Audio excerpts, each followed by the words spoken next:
Hello, pull up to the free course, locked in our system. Everything on screen, cooked inside FlashBoards tool. All the famous AI tools, one platform. Same power, less space. Up to 10 times cheaper. Work with geometry the street way. Rock and roll mode, baby, we'll learn how to use composition. We'll learn how to use composition, lines, angles, depth, and framing. Hit harder. We explore the full range of styles. Spin the wheel, it's your lucky day.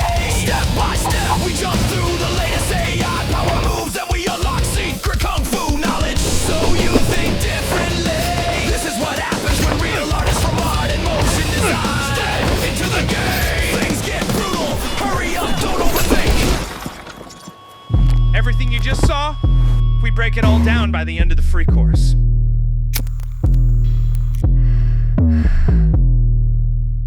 All right, let's break down what we're working with today. I'm already hyped to start, so no warm-up, no waiting, let's go.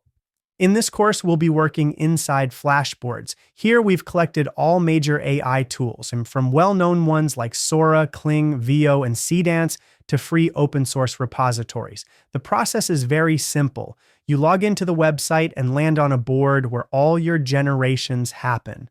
At a glance, you can see which new models have already been added and which ones are coming soon. For example, Cdance 2, which is about to flip the AI game and is better than Sora 2 and Kling 3 combined. In the Workflows panel, you can see all the prepared tools, both paid and free. You can find any of them using the search. For example, let's type Nano Banana, select it, and in this input, you can start generating images. Let's try something simple, like cat. Choose 1K resolution. You can generate multiple images at the same time, and they will all appear on the board. The generations happen very fast, and I want to show you a couple more settings right away.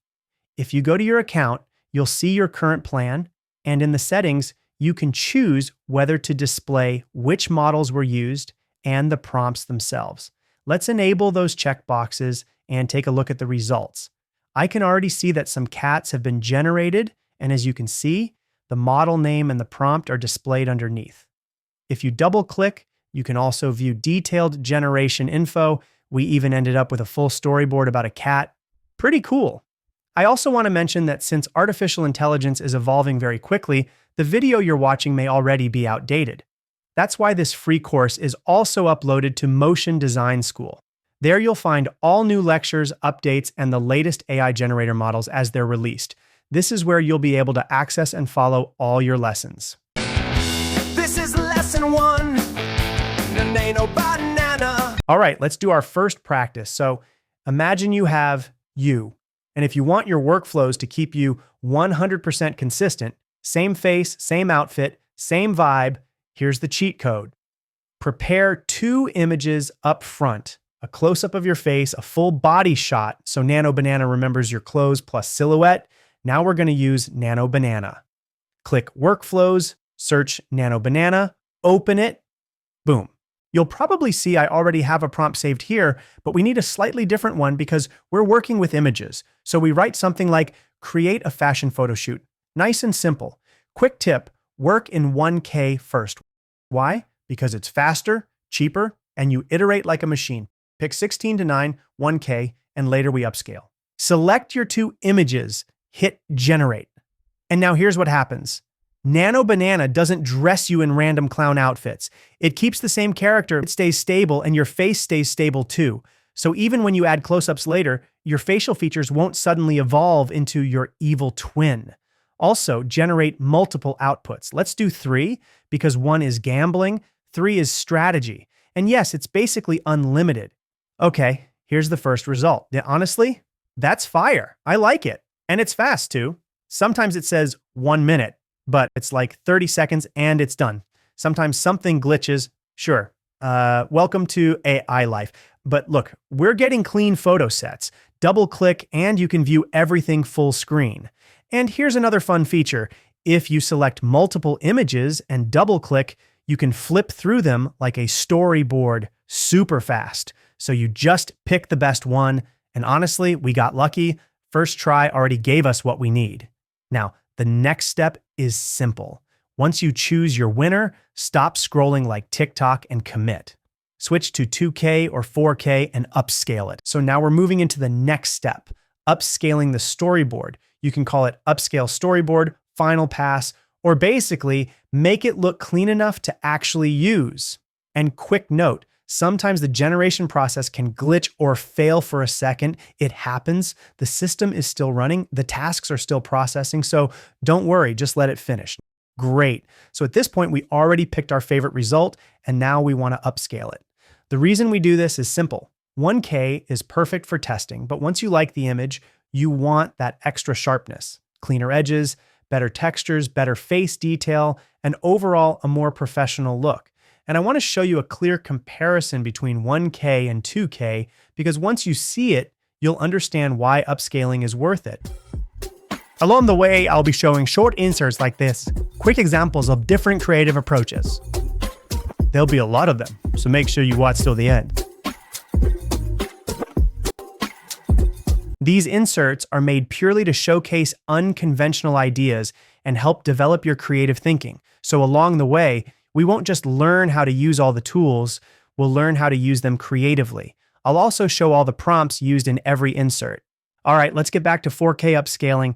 I recommend doing this every time if you plan to use these images later for video generation. It takes a bit longer compared to 1K, usually around a minute. And 1K is faster, often around 30 seconds. But the important part is this: the upscaling workflow works consistently. So even if the prompt is not perfect, the upscale itself is still solid. Now let's compare the result before and after. As you can see, the quality is improved immediately. Everything becomes cleaner: facial details, textures, hair, clothing, and even the background elements. So this is a big upgrade in terms of production quality. And the nice thing is, Nano Banana basically has a built-in native upscaler. You don't need to export images, go to a different tool, upscale somewhere else, and come back. It's all inside the same workflow. Now here's one very important thing to pay attention to: your selection. Sometimes you think you're upscaling one storyboard, but you still have an old storyboard selected. And Nano Banana will upscale whatever is currently selected, even if it's not the one you want. That's exactly what happened to me here. I forgot to unselect the previous storyboard, so it upscaled the wrong one. So just remember this rule. Before you upscale, always deselect everything, then select only the exact image you want. Now it's correct. This is the one we actually wanted, and the upscale quality is really good. Let's zoom in and check the details closely. You can see the difference right away. It's much sharper. It's not just a little better, it's a clear jump in quality. All right, so let's summarize the workflow again, because this is the most important part. Generate in 1K first. Create a lot of variations. Pick the best result, then upscale it to 2K or 4K. This is the best way to save time and save credits, because if you generate everything straight in 4K, you will wait much longer for every attempt. And if the result is not good, you wasted time on a bad version. Another useful trick for reviewing variations quickly: select multiple results at once and then double-click. You can flip through them fast and instantly spot which one looks the best. It's like you're browsing a storyboard sequence and picking the strongest panel. So again, pick the best one first, then upscale. All right, now that we understand upscaling, I want to show you another method to generate interesting photo shoots using Pinterest. Is perfect because it gives you unlimited references. You find one image you like, copy it, and use it as a style direction instantly. So we do the same setup again. 1K, 16:9, fast iterations. We select our character, select the Pinterest reference, and write something super simple like, replace the woman in the second image with the man in the first image. That's it. No complicated prompt needed. You can also push it further and create a more artistic photo shoot. For example, I can grab another reference, drop it in, and write, make an artistic photo shoot similar to the second image with the man from the first image. And by the way, your English doesn't have to be perfect. Nano Banana understands even if you write with mistakes. You can even write in your own language, and it still works. Now, I'll generate a couple versions, just to be safe. 2 or 3 outputs is usually enough. Another useful trick is building a reference board. If you collect multiple references, Let's find some nice references one by one first. We'll look for strong poses, good lighting, interesting camera angles, cool outfits, basically anything that gives us a solid vibe to copy and remix. Now, once you've collected a few good references, you can combine them using Compose to Collage. And this is honestly one of the most useful features because instead of feeding Nano Banana 6 separate images, you get one clean board with multiple panels inside it. So now you have a single image that contains different lighting ideas, different camera angles, different compositions, different poses, all in one place. It's basically like building your own mini mood board or storyboard sheet, but in a format that Nano Banana can understand instantly. This is a huge time saver because you're not repeating the same steps over and over again. You're doing it once, but getting multiple variations back. So the workflow is very simple. And for example, make an artistic photo shoot similar to the second image with the man from the first image. Or replace the person in the collage with the character from my reference. And the best part is that now your results will follow that style direction way more consistently. And if you want to keep the exact original outfit, you just need to say it directly in the prompt. Keep the original outfit. Keep the same clothes and the same look. Because if you don't specify it, Nano Banana might slightly redesign the clothing. Sometimes it's subtle, sometimes it's a bigger change, so it depends on what you want. But overall, this is the core system. Fast references, simple prompts, consistent characters, and once you pick the best result, you finish with a clean upscale step at the end to make it sharp, detailed, and production ready. That's the workflow that gives you speed and quality without overcomplicating anything. All right, once you've got some solid storyboards and you've already upscaled them, it's time for the fun part, turning them into actual video. So let's create a new board and call it Sora Practice. Clean, simple, no overthinking. Now here's a really useful trick. If you select your images, right-click, you can just drag them straight into the new board. Boom, your storyboard panels are now living here, ready for video generation. And another nice feature, if you click Files, you'll see everything you have. Double-click any file and it instantly jumps you to the exact place where it's stored. So you never get lost, even if you have 1,000 images flying around. That's a lifesaver. Nano Banana is an amazing tool for generating scenes like this. But the best part is animating them. We played with images, now let's animate them and make them breathe. All right, now we go to workflows and we search for Sora. This is the one we need. Now here's the funny part. Normally, Sora doesn't really like real characters. It's like, nice face, but I don't know you. But we built a little workaround and now real characters actually work, which is amazing because now we can keep the same person and still get cinematic video. So what do? We open image to video, characters, that's the workflow. Now we write a simple prompt, nothing crazy, something like fashion cinematic video, product vibe, strong emotions, rare camera angles, rare poses. That's already enough for a first run. We're not trying to write a 500-word novel here. We just want Sora to understand the direction, then we set it to landscape in 15 seconds. Perfect. Now we choose the image and hit generate. And here's another nice bonus. You get 5 free generations every day, so use them. Seriously, don't save them like they're rare diamonds. Just burn them. Try ideas, test variations, see what hits. So I'm going to generate all 5 right now. Why? Because I can. And because usually out of 5, at least 1 is going to be a really strong result. All right, while this is generating, as you can see, it takes around 5 minutes, sometimes faster, not instant, but still totally manageable. We've got our panels ready, we've got 5 generations running, and now we just wait for the videos to finish cooking. Also, one important thing, for the best results, always use 4K images. On the official Sora website, that's usually hard to do. At the time this course was recorded, Sora had stricter limitations. Using real human characters often resulted in canceled generations. As of now, these restrictions have been partially lifted and real characters are supported, but you still end up with a watermark, which makes it unusable. You have to buy a $200 subscription to remove the watermark, and even then, you're still limited by restrictions. The watermark appears specifically when you upload an image. Because of that, you can easily run into various restrictions. For example, when certain images don't pass moderation and Sora simply refuses to generate anything from them. To handle these cases and avoid getting stuck, we've built a dedicated workflow that helps bypass these limitations. It allows you to continue working even when images fail, restrictions kick in, or the system blocks a generation. This way, you're not dependent on a single tool's rules and can keep moving forward without breaking your creative process.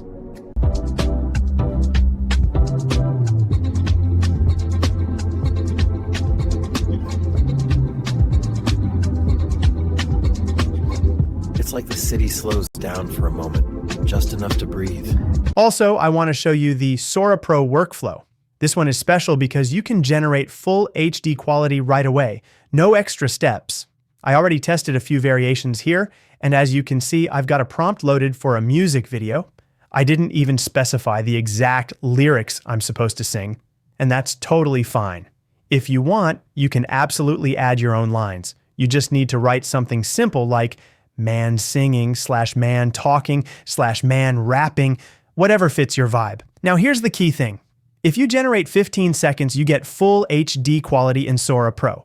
With the other Sora workflows, the quality is usually just HD and you'll need to upscale it later if you want it to look really sharp. And one more interesting hack we built, we also have a workflow that can generate 25-second Sora videos. But keep in mind, the 25-second videos are generated in HD quality, not full HD. So these are the outputs from Sora Pro. Same character, same vibe. I don't need no signal, horizon still glowing. I walk with the wind in my zipper half open. Cold earth under my soul, heart heavy with motion. But I spit like the desert got oceans. Neon crown on my dome, make them look twice. Drape in the night when the day look nice. Quiet city in my head, but the drums still bite. I move light, but the world. Yeah. There's a wind on my face till I keep it cold, I ain't sweat a thing. Chrome wrap around my eyes like a fighter jet, see the world in a different frame. Bury lows in the ground, let them turn to gold, that's alchemy. Came from nights with an empty phone, now the sky talk back to me. Move silent, heart. Those were the 15-second full HD generations. And the best part is they don't need any upscaling at all. They're already clean and ready to use. Now let's switch it up and look at the 25-second versions. Yeah. Desert cold, but my heart stay hotter. Visions in the sand, paint drip like water. Came here solo, no map, no order. Still lay claim, plant flag, make border. Mirror in the visor, see the past get smaller. Move through silence, the bass get broader. Words like smoke, they rise, I caught them. Drill in my chest, that's the sound of the mortar. Came from the mud with a mind like steel. Saw my own shadow when I signed that deal. Can't fake pressure when the vibe too real. I don't do tricks, I just Yo, there's a sunrise, painting on my lens. Vision like chrome, future in my friends. Ground cracked, but the flow stay intact. Still walking with the weight that I packed. Yeah, I seen dust turn gold in the dusk. Heard prayers in the wind, I ain't trust no luck. Heart still heavy, but the steps stay light. Eyes on the prize when the stars ignite. Move with the calm, but the beat's so violent. Words cut air, you can hear. Great, we know Sora is powerful. But is there an alternative? So now let's compare things. Kling 3.0 has been released. And right away, I want to tell you that there's Omni Kling and there's regular Kling, right? I'll show it on the official website so you clearly understand the difference. So what does Omni do and what can it be used for? Honestly, in my opinion, it's only good for transformations. Specifically, let me show you how this is done in FlashBoards. For example, we have an original video. This is what it looks like, right? We select the video and write a prompt like, change black t-shirt to striped white and black t-shirt. And Kling handles this really well. Obviously, it also changes other clothing, but you can use it specifically for video modifications. So if you're using Omni, in my opinion, it should only be for transformations because Omni's image to video elements are weak. It's better to use Kling 3.0. So it's different from Omni. Got it? Remember that. Now look, how do we compare them? We also have Sora, right? So let's compare. I fed this image to Kling, wrote this prompt, and here's the result we get from Kling. Nano Banana is an amazing tool for generating scenes like this. But the best part is animating them. Let's start with Sora, and then we'll switch to Kling 3. And the quality is pretty good. I like it. Now, how did I do it in Sora? We remember that in Sora, you can create storyboards. And honestly, that's the only way I really use Sora, specifically with storyboards, because it works better that way more often. So in Sora, I fed it the storyboard and we got this result. Nano Banana is an amazing tool for generating scenes like this. But the best part is animating them. Let's start with Sora, and then we'll switch to Kling 3. Sora obviously handles these switches better. I forgot to upload the 4K image to Sora, so there was a bit of jitter. I upscaled it with Topaz, and that fixed the issue. This slight flickering. Topaz basically removes it, and everything looks good. In Sora, consistency often breaks, so I recommend adding an extreme close-up of the face in the storyboard. But in Kling, there's a face preservation feature. Create a video of yourself or any character and clearly describe the head movements in the prompt, turning the head up, down, left, and right.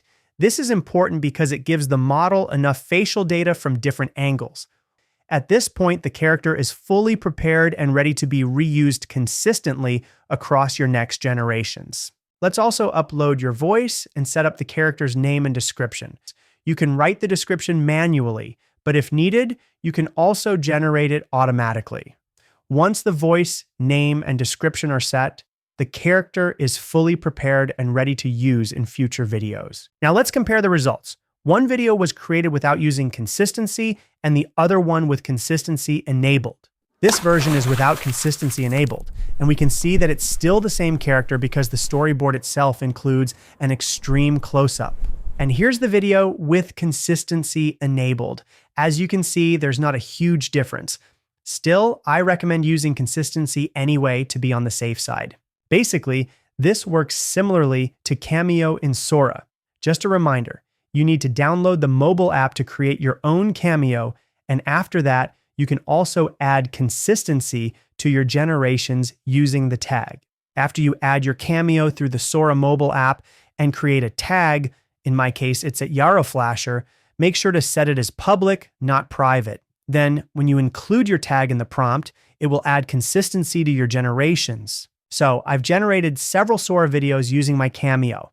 Here's the Sora prompt with my tag included, which helps keep the character consistent across different generations and scenes. And a quick reminder, if you want clean results without jitter or shaking, always use 4K images. Make sure they're upscaled with Nano Banana before uploading them to Sora. This step makes a big difference in stability and overall image quality, especially when the video has motion or close-ups. Now let's take a look at the results with my Cameo in Sora. I made 4 different versions, so let's go through them one by one. It's deeper than it looks. Some stories drown you, some bring you back, and some stay with you long after the last page.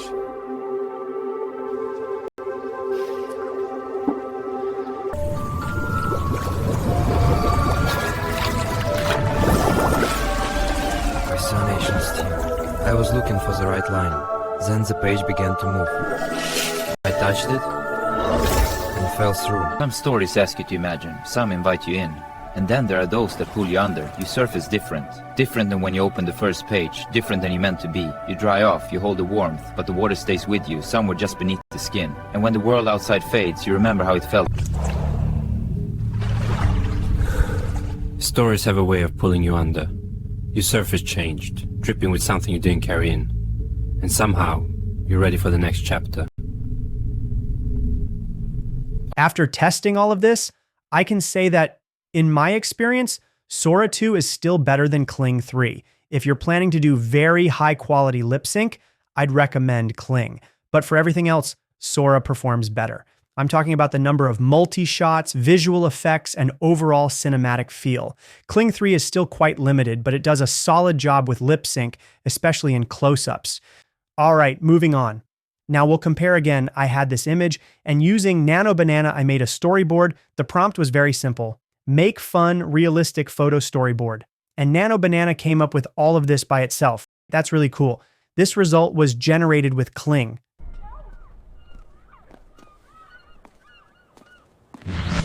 So if Higgsfield blocks real characters, we'll make them cartoons and test how fast it really is. Very cool. Next, I had this shot. I made this image using Nano Banana, then again used Nano Banana with the Make Fun Photo Storyboard prompt. Interestingly, for some reason, it always adds dogs, birds, and things like that. Anyway, now let's look at Sora. You actually saw this at the beginning. The prompt is clear. Make a movie action sequence. And again, I upscaled it using Topaz to remove the jitter and make it look clean. So overall, let's talk about the differences between Kling 3.0 and Sora. Obviously, Sora is much cheaper than using Kling. Here's an example of lip sync in Kling. It performs very well at the beginning, but once the camera pulls back, the lip sync starts to break.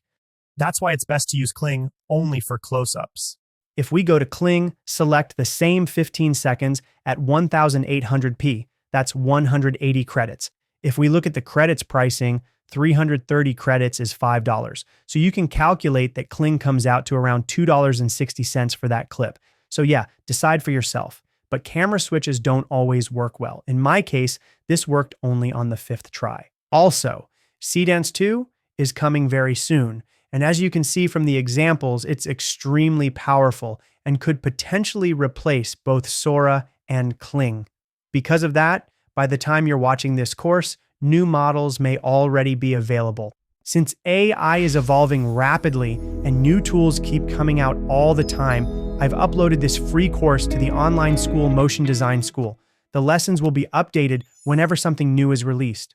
On top of that, you'll be able to complete assignments and take part in battles, where I'll pick the best participants and offer paid job opportunities, inviting them to collaborate with me on new projects. All links are in description. Let's get back to where we left off. So Sora 2. You can see the quality is insanely good. And in the next part, we're going to take these clips and turn them into a full finished video. I want to talk about the nicest part of all this, the price. For a 15-second Sora Pro video, or a 25-second video with regular Sora, you pay a flat 80 cents per video. If you compare this to the official pricing, it's 50 cents per second. That means a 15-second video costs $7.50 officially. These prices are available for a limited time and may change. If you're watching this within the first few months after the video was released, you're lucky and can still catch the current offer. If you're watching later, pricing may already be different. We're constantly working with partners to secure the best possible deals and negotiate discounts. So even if the price is higher when you're watching this, don't worry. We run special promotions multiple times throughout the year, and the price can drop again. There's something important you should know. Higgsfield, and most other similar platforms people talk about, are basically reselling APIs from Fal, Replicate, and Hugging Face. Higgsfield is using Fal.ai, and you can actually see it in your browser console on their website. They're not running some secret magical model, they're just calling Fal under the hood, the same way everyone else can. If I jump into my Fal account and open recent history, you can literally see it. About 34 minutes ago, I generated a 12-second clip. And look at the generation time, 775 seconds. That's around 13 minutes for 12 seconds of video. And the result, honestly, it's terrible, like completely unusable. Here's the prompt I used. Nothing crazy, just a normal prompt. And still the output looks broken. And now the worst part, the cost. Let's check the price right here. Yep, that generation cost me $6. $6 for I don't even know what this is. And this is exactly what Higgsfield is using behind the scenes. But they package it as this fancy label like Sora 2 Max by Higgsfield. And I'm sorry, but that's just marketing. That model doesn't exist. It's just nice words to make it sound exclusive. All right, now that you know the pricing, let's put this into practice. We've already worked with realistic videos. Now let's create something more cartoon style. Now let's do a quick comparison between Higgsfield and our FlashBoards to see the difference. All right, guys. So I've already generated this storyboard, and now it's time for the real test. I've got my prompt ready, I've got the setup, and we're going in. First, I'm picking Sora Max 1080p, 12 seconds, nice and clean. I paste the prompt, I upload the storyboard, and boom, we hit generate. Now, I've tried this before, so I'm hoping this time it actually goes through, because last time it was like NSFW. It's like 18 plus. Maybe it's because the mouse is smashing a bottle against the wall. I don't know. Apparently even Sora is like, yeah, that's a little too cinematic. So let's try something even more interesting. I switched to Sora 2 Pro, and of course I'm going for the big one, the longer clip. This is the kind of shot you actually want for real edits. Let's go. I'm generating 3 variations right away, and quick reminder, If you choose the shorter version, you can get full HD too. So the strategy is simple. Generate multiple versions, pick the best, cut it like a commercial. While we're waiting, let me show you something. Because I've already made a couple of these clips earlier, and honestly, these results are way better than they have any right to be. Like, you can literally start cutting this right now. It already feels like a real ad. You generate a few of these, you slice them into a fast montage, add music, add punchy sound design, and suddenly you've got something that looks like a legit commercial spot. This one is crazy. This one too. Like, are you seeing this? This is basically ready to post material. Now, our goal here is simple. I want to check the speed and I want to compare the quality. And here's another important detail. If you want the fastest results possible, Sora image to video is actually really good with cartoon style shots. It just works. So you can generate a few extra variations, stack them into a timeline, and build a full sequence. And look at this. It's only taking a few minutes per clip. That's the kind of workflow speed that actually lets you move like a studio. Now, once you've got a result, you'll notice something. The output resolution might not be perfect right away. So what do? We polish it. First option, video restoration. Why not? Let's enhance it and see what it gives us. Second option, Topaz video upscale. And yes, it's built in. You can literally pick the recommended settings, go 1080p, 30 FPS, and upscale instantly. But here's the best part. We also have an open source restoration workflow on our server. And that means we can do this upgrade way cheaper than something like Topaz. Same idea, same goal, cleaner, sharper video, but without paying luxury prices. Now, while I'm explaining all of this, look what's happening. Higgsfield is still sitting there like in progress, in progress, in progress. Meanwhile, the workflow I launched just a couple minutes ago, already almost finished. That's what matters. And here's the secret sauce. You can run multiple generations at the same time, as many as you want. So instead of waiting for one clip like it's 2007, you're basically running a mini render farm. Now, yes, sometimes a few generations can fail. Sometimes the safety system blocks something randomly, but we built it smart. If a generation fails, it automatically restarts. You don't lose money. It doesn't charge you 10 times. You only pay when the final video successfully appears. That's extremely important. So don't panic. Don't rage quit. Just keep generating. And look at this. We already have results coming in. We've got multiple videos ready. We can compare quality. We can compare upscales. And Higgsfield, still in progress. All right, now let's do a proper side-by-side comparison because this is where things get really interesting. So first, here we have the original video. The base resolution is around 1280 wide, which is totally fine for previews. But obviously, if you want something that actually looks professional, you're going to want to upscale it. Now, right next to it, we've got the Topaz upscale, and you can instantly see it. Topaz did its job. It's sharper, it's cleaner, the details look more finished, and overall, it feels like it got that final polish. So yes, Topaz works, no debate. But before we go deeper, I want to show you one small setting that is actually super useful, and most people completely miss it. If we go into the view options here, we can enable Show Model Name, Show Prompt. And what that does is really simple. It puts the information directly on every single clip tile, so you don't have to guess which one was generated with what. You don't have to open 10 tabs and start playing detective. Every result becomes self-documented. Like, here's the exact model, here's the exact prompt. No mystery, no chaos. Now, personally, I don't always want all the text on screen because it can get visually messy. Sometimes I just want the clean UI. So for my workflow, I usually keep only Show Model Name turned on. That way it's still organized, but it doesn't look like my timeline is covered in subtitles. All right, now back to the comparison. Let's take the Sora original at 1280 and compare it to Topaz. And yeah, Topaz upscaled it really nicely. It's very usable. If you're doing client work, YouTube, ads, anything where you want that clean finish, Topaz is a safe choice. It preserves the original look pretty well. The facial details stay close to the original. The emotions feel consistent. It's basically the same shot, just better quality. So far, so good. But now, let's compare that to the video restoration workflow, the one we run on our side. And this is the part where it gets spicy, because our restoration isn't just making it bigger, it's actually doing repair work. So when we switch to our restoration result, you can see it immediately. It didn't just upscale, it actually fixed things. It cleaned up the face, improved clarity, and most importantly, it corrected details that usually get messy in AI video.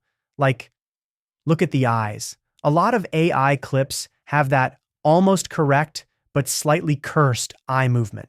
Topaz will sharpen it, sure, but if the eyes are already weird, Topaz will basically go, okay, I'm going to upscale your problem into HD. Our restoration does something different. It tries to actually stabilize and repair the face, so the result can look even more natural and solid. So in terms of raw improvement, honestly, our restoration can look even stronger than Topaz. Now here's the real decision point, because there's always a trade-off. Our restoration is powerful, but sometimes it can slightly change the original micro details, like the exact facial expression, the tiny emotion, the little personality in the shot. So the question becomes, do you want maximum preservation, Topaz, or maximum enhancement plus fixing issues, our restoration? That's the real choice. Topaz is like, I will keep your shot exactly the same, just cleaner. Our restoration is more like, I will improve your shot, but I might reinterpret a few pixels in the process. So yeah, think of it like Topaz equals faithful upscale. Our restoration equals smart repair plus upgrade. And here's the funniest part, pricing. Because I love Topaz, but the cost is the cost. Our restoration workflow is literally around 20 times cheaper than Topaz. 20 times. So you're getting a serious improvement, fixing weird details, stabilizing the face, and you're paying a fraction of the price. That's why I'm saying use your brain. Pick what fits your job. If it's a commercial shot and you need to keep the exact expression, Topaz might be the safer bet. If it's AI content, fast iterations, lots of shots, tons of variations, and you want to clean it up at scale, our restoration is honestly insane value. Now, one more thing. While we're doing all this work, polishing videos, comparing results, actually making progress, Higgsfield is still over there like, in progress, we're already comparing final outputs, and they're still buffering. So yeah, I'm definitely going to show you the Higgsfield result as soon as it finishes, because I want a fair comparison. All right, so as you can see, it's been almost an hour, and Higgsfield is still generating, still in progress, still thinking, still meditating, still writing a novel in the background. But no worries. While they're doing their slow cinematic ritual, let's actually use this time productively, because I already got some really good generations earlier. And the best part is with sound. So what I'm going to do now is show you the best results I've got so far, play them with audio, and break down why they work. Let's roll. Miko, the mouse with a thirst for fun. One sip of the new Fizz Pop and things get bubbly. Whoa! Packed with sparkling flavor and a pop of energy, it's not just a drink, it's an adventure. Share the fizz, share the fun. Fizz Pop. Eat Nibs, the mouse with a thirst for adventure and a taste for trouble. One sip of Fizz Pop and whoa, it's a splash of bubbly bliss. Crisp, zingy, totally poppin'. But hey, maybe don't try to juggle the bottle. The flavor? So good it makes friends appear out of nowhere.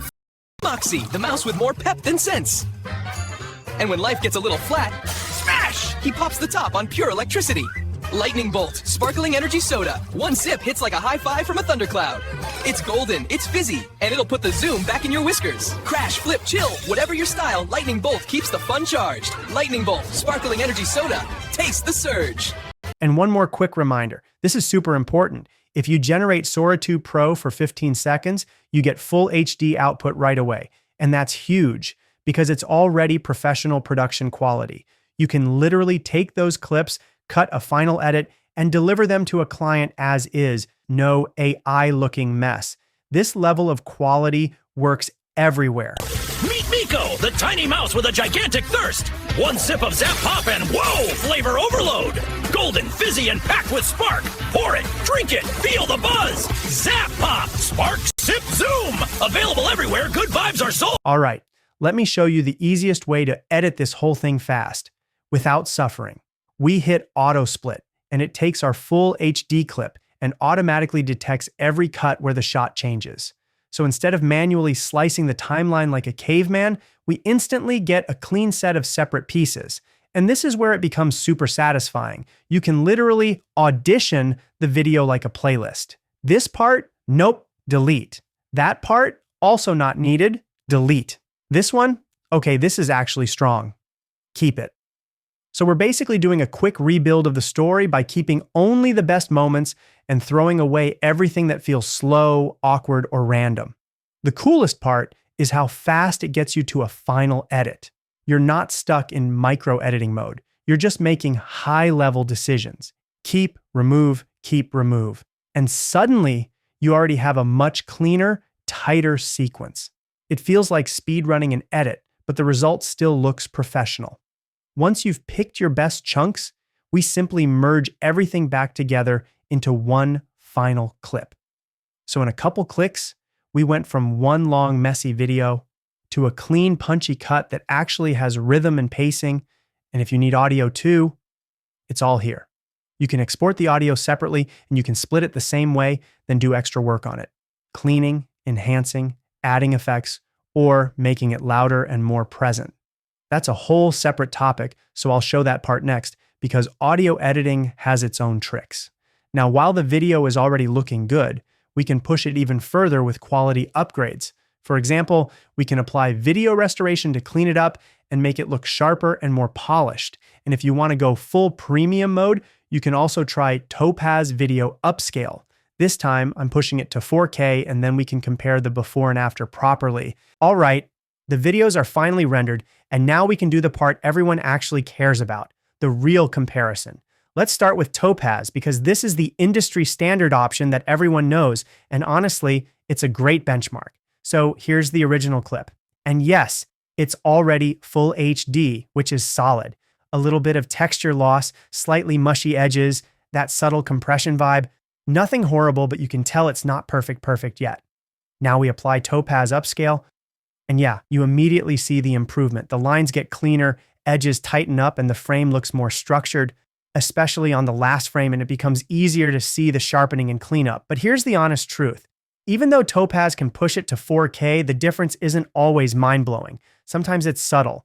Now let's switch to our restoration. And this is where things get interesting, because our workflow doesn't just upscale, it actually does a restoration pass, meaning it tries to repair the video, not just stretch it. And the result? You can literally feel it. The texture looks more natural, details feel more stable, and the whole image becomes sharper in the right way. It's not aggressive sharpening. It's more like the video got a proper cleanup and got its confidence back. All right, I think we've got a super clear understanding now of how this whole upgrade pipeline works. Perfect. And now let's look at the final version. This is the finished clip, fully processed, restored, and polished. The one you can actually treat as a deliverable, not a preview. Meet Miko, the tiny mouse with a gigantic thirst. One sip of Zap Pop and whoa, flavor overload. Golden, fizzy, and packed with spark. Pour it, drink it, feel the buzz. Zap Pop, spark, sip, zoom. Available everywhere good vibes are sold. And of course, while all of this was happening, I already had time to edit the video. I already cut the trailer. I already finished the tutorial you're watching right now. What's happening on Higgsfield? Yep, still generating, still in progress, like still thinking about life, still buffering, like it's loading a 4K movie on hotel Wi-Fi. So honestly, you decide what tools you want to use. Some platforms look shiny, some platforms actually let you produce. For me, the choice is obvious. Speed plus control plus predictable pricing wins every time. All right, that wraps up this part. By the way, Higgsfield couldn't even give me a result. Apparently the cartoon mouse was too hot for them, so they slapped an NSFW label on it. Let's move on to the next section. Give me more. Okay, now it's time to check out what's out there on the market and compare them head to head.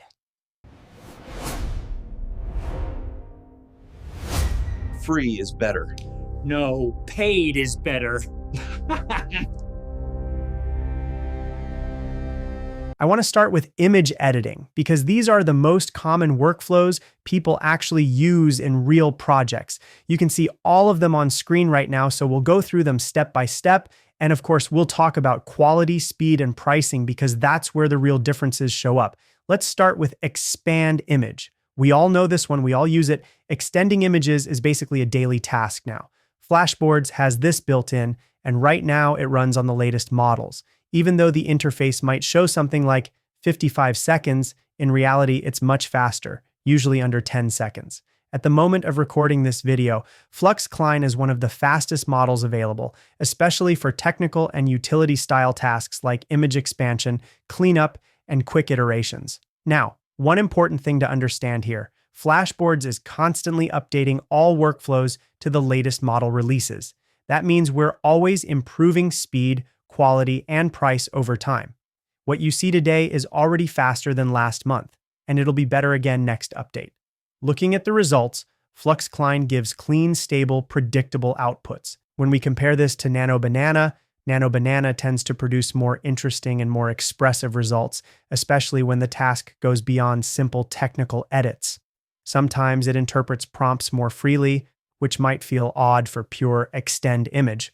But for creative workflows, that flexibility becomes a real advantage. Now let's talk about open source versus paid, because this is where a lot of people get confused. FluxCline is open source. It's production ready, has open weights, and you can download it from Hugging Face and run it locally. But here's the part people often underestimate. To actually use it this way, you need experience with ComfyUI, and you need to be able to run everything locally on your own PC. That means a decent GPU, setup time, and knowing what you're doing. It's powerful, but it's not exactly beginner-friendly.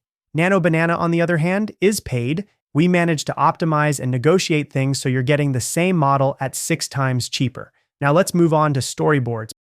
We have a storyboard generator workflow that runs in under 2 minutes. You select an image and type something like cinematic action, 6 images. 6 means 6. 12 means 12. No tricks. The output isn't just a set of frames, it's a story.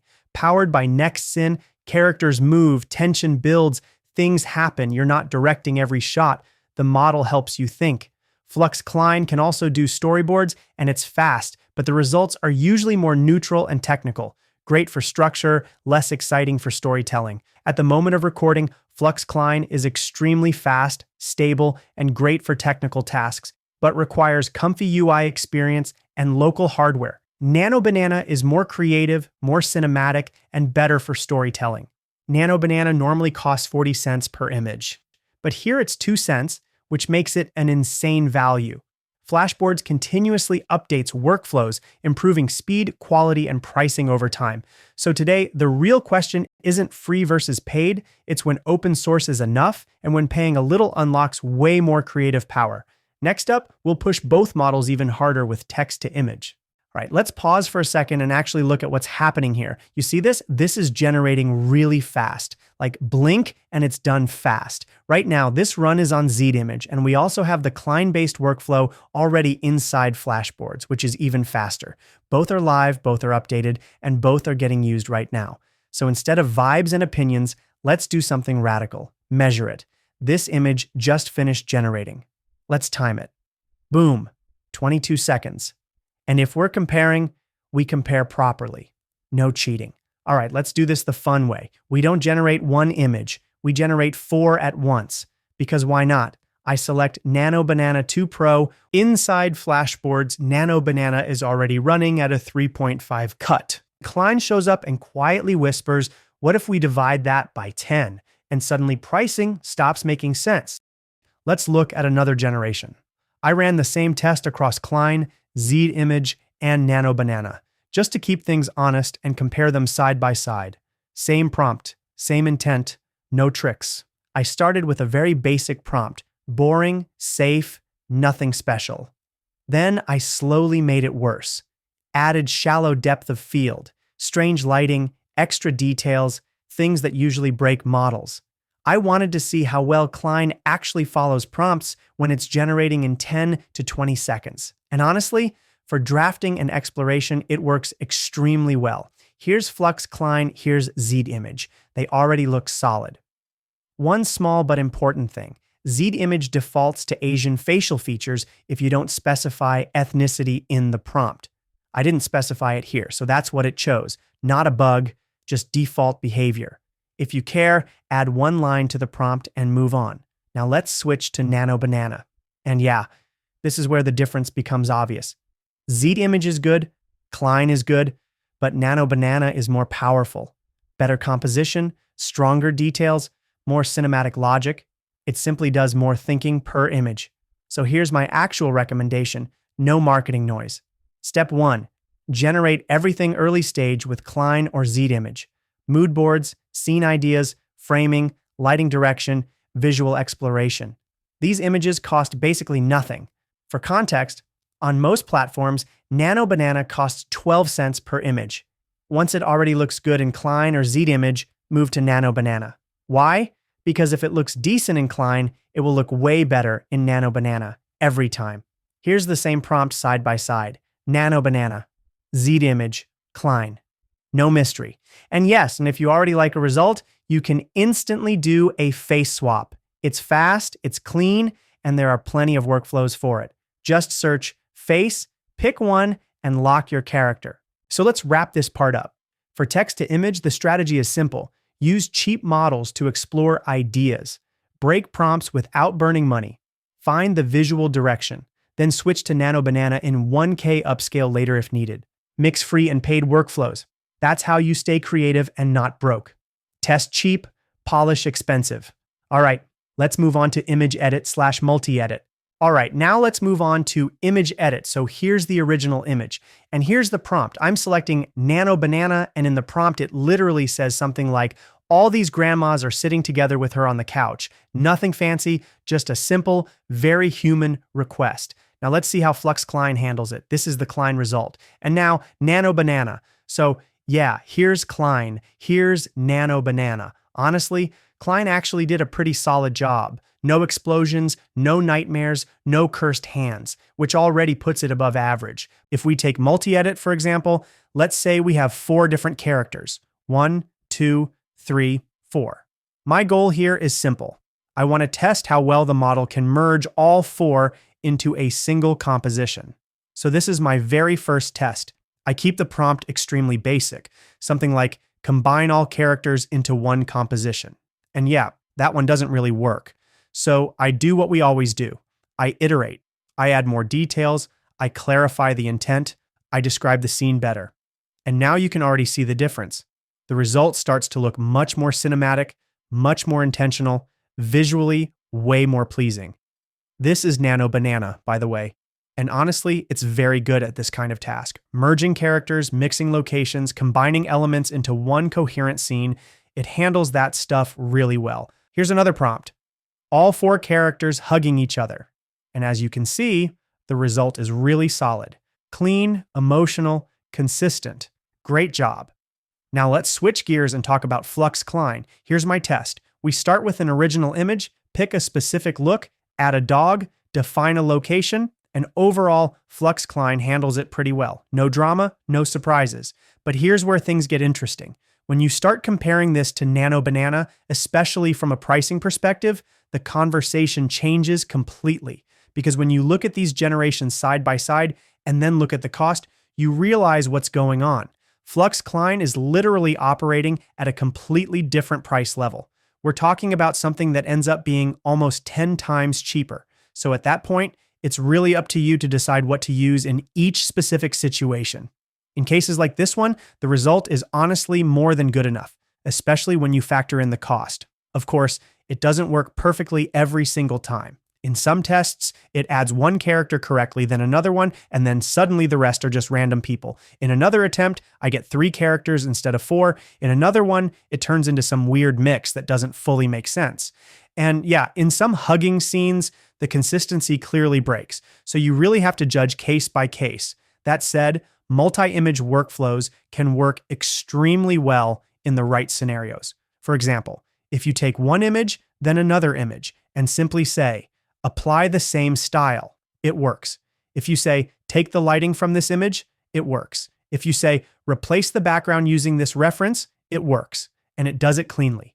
The same thing applies when you're working with 2 images. You choose the first one, choose the second one, and it swaps, blends, or adapts exactly as expected. You can add glasses, you can change faces, you can experiment freely, you can even take an illustration, then take a real person and swap them so the real person is rendered in the style of the illustration. And if you want the character to stay closer to the original person, you just explicitly mention that in the prompt, that the result should resemble the original subject. Illustration to illustration, illustration to photo, plenty of flexibility there. So overall, the takeaway is simple. Experiment. Different tools shine in different situations. Sometimes Nano Banana is the right choice. Sometimes Flux Klein is more than enough, especially when you consider how insanely efficient it is from a pricing standpoint. Next up, change camera. And yeah, this is where things get interesting. So I'll be honest with you right away. Nano Banana struggles a bit with camera angles.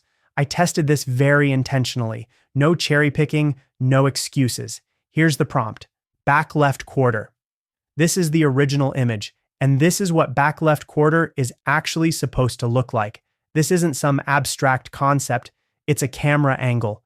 Imagine a real human with a real camera standing slightly behind the subject on the left side. That's the view you expect.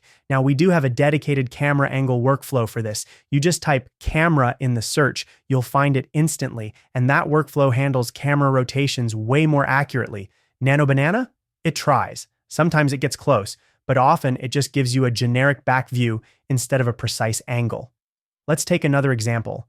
Back right quarter. Again, if you imagine the camera physically moving around the subject, this is how it should look. But Nano Banana, in this case, it kind of misses the point. It's not rotating the camera properly, it's more like changing the vibe than the geometry. Same thing with right side view, low angle.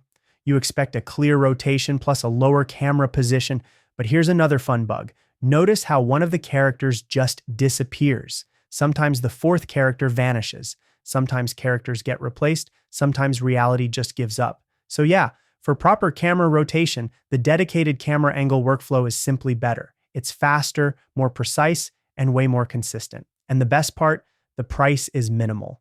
So if you actually need a correct camera move, don't fight Nano Banana. Just use the right tool. All right, moving on. Next, wash out. This one is super important, especially if you work with references. So let's say you found a reference image you really like. Maybe it's cinematic, maybe it's stylish, maybe it's just perfect. But here's the problem. Using it directly is a bad idea because sooner or later, someone will say, hey, that's my image. And that's where wash out comes in. The idea is simple. You keep the concept, but you remove the legal headache. Here we have different intensity levels, 0.3, 0.6, 0.9. 0.3, very light wash. Mostly enhancement. Details get cleaner, lines get nicer, but it's still very close to the original. 0.6, now things start changing. Patterns shift, clothing changes, objects update, but the core idea stays the same. 0.9, this is full transformation. The image moves far away from the original. Same concept, completely new execution. At 0.9, you're already safe to use it. The idea is there, but visually, it's a different image. Here's another example. At 0.3, it's basically an enhanced version of the original. So the rule is simple. If you want to enhance your own image, then use 0.3. If you want a safe reference-based image, then use 0.6 or 0.9. All right, next, change pose. This one is easy. For pose transfer, Nano Banana absolutely wins. No debate. The workflow is simple. You choose the source image, you choose the reference image, you write the prompt, done. Nano Banana copies poses really well, like surprisingly well. Other workflows can sometimes do it, but not with the same consistency. Yes, we also have free pose workflows based on ComfyUI, and yes, some poses work fine there. But here's the funny part.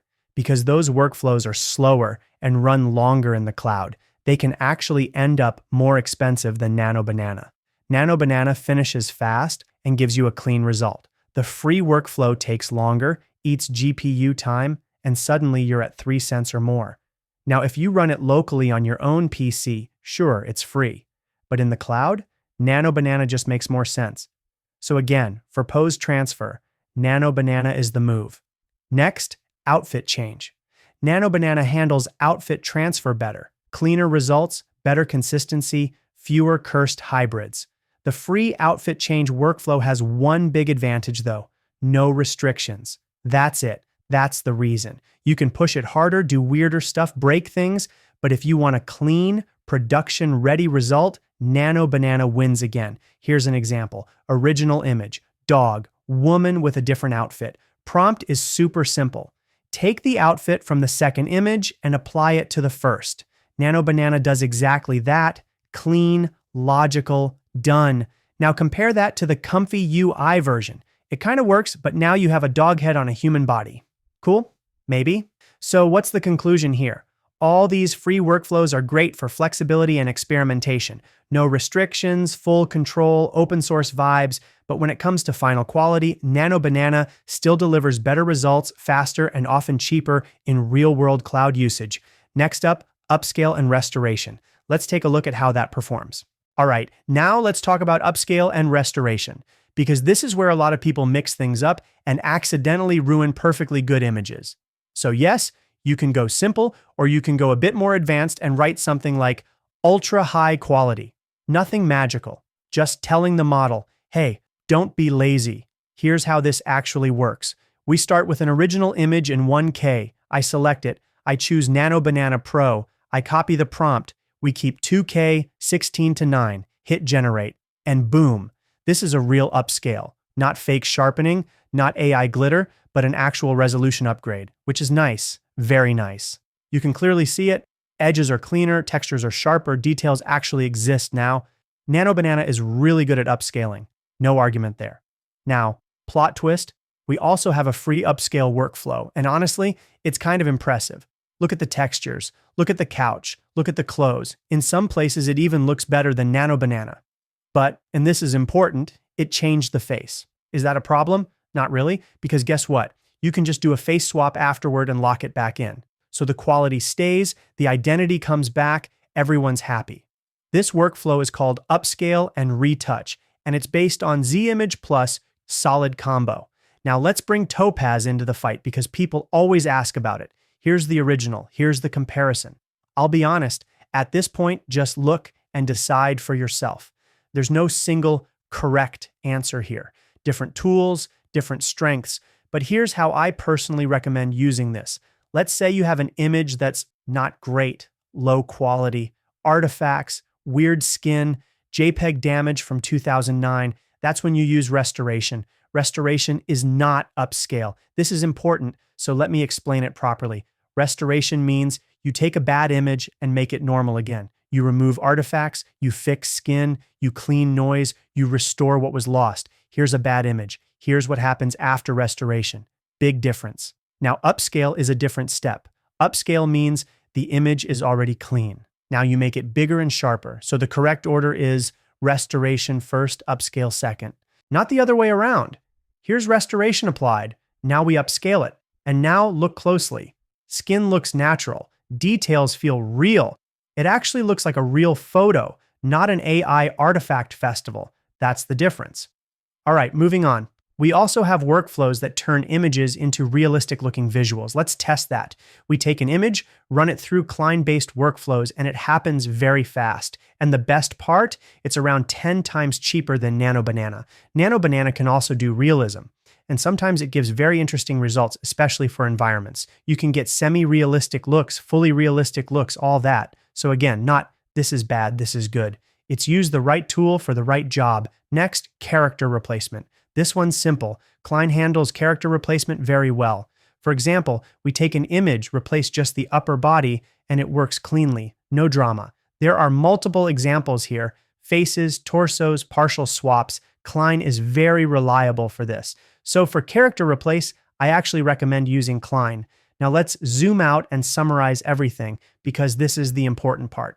All these workflows we just covered, image edit, camera, wash out, pose, outfit, upscale, restoration, realism, character replace.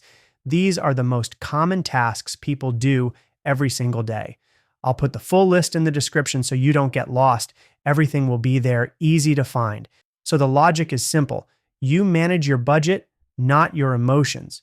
Use free/ultra cheap workflows for prompt testing, mood boards, early drafts, style exploration, background changes, minor edits. And then, when it actually matters, you switch to Nano Banana, final looks, upscale, Polish production-ready output. If you try to do everything in Nano Banana, you're not being professional, you're just burning money. Real workflow equals mix and match.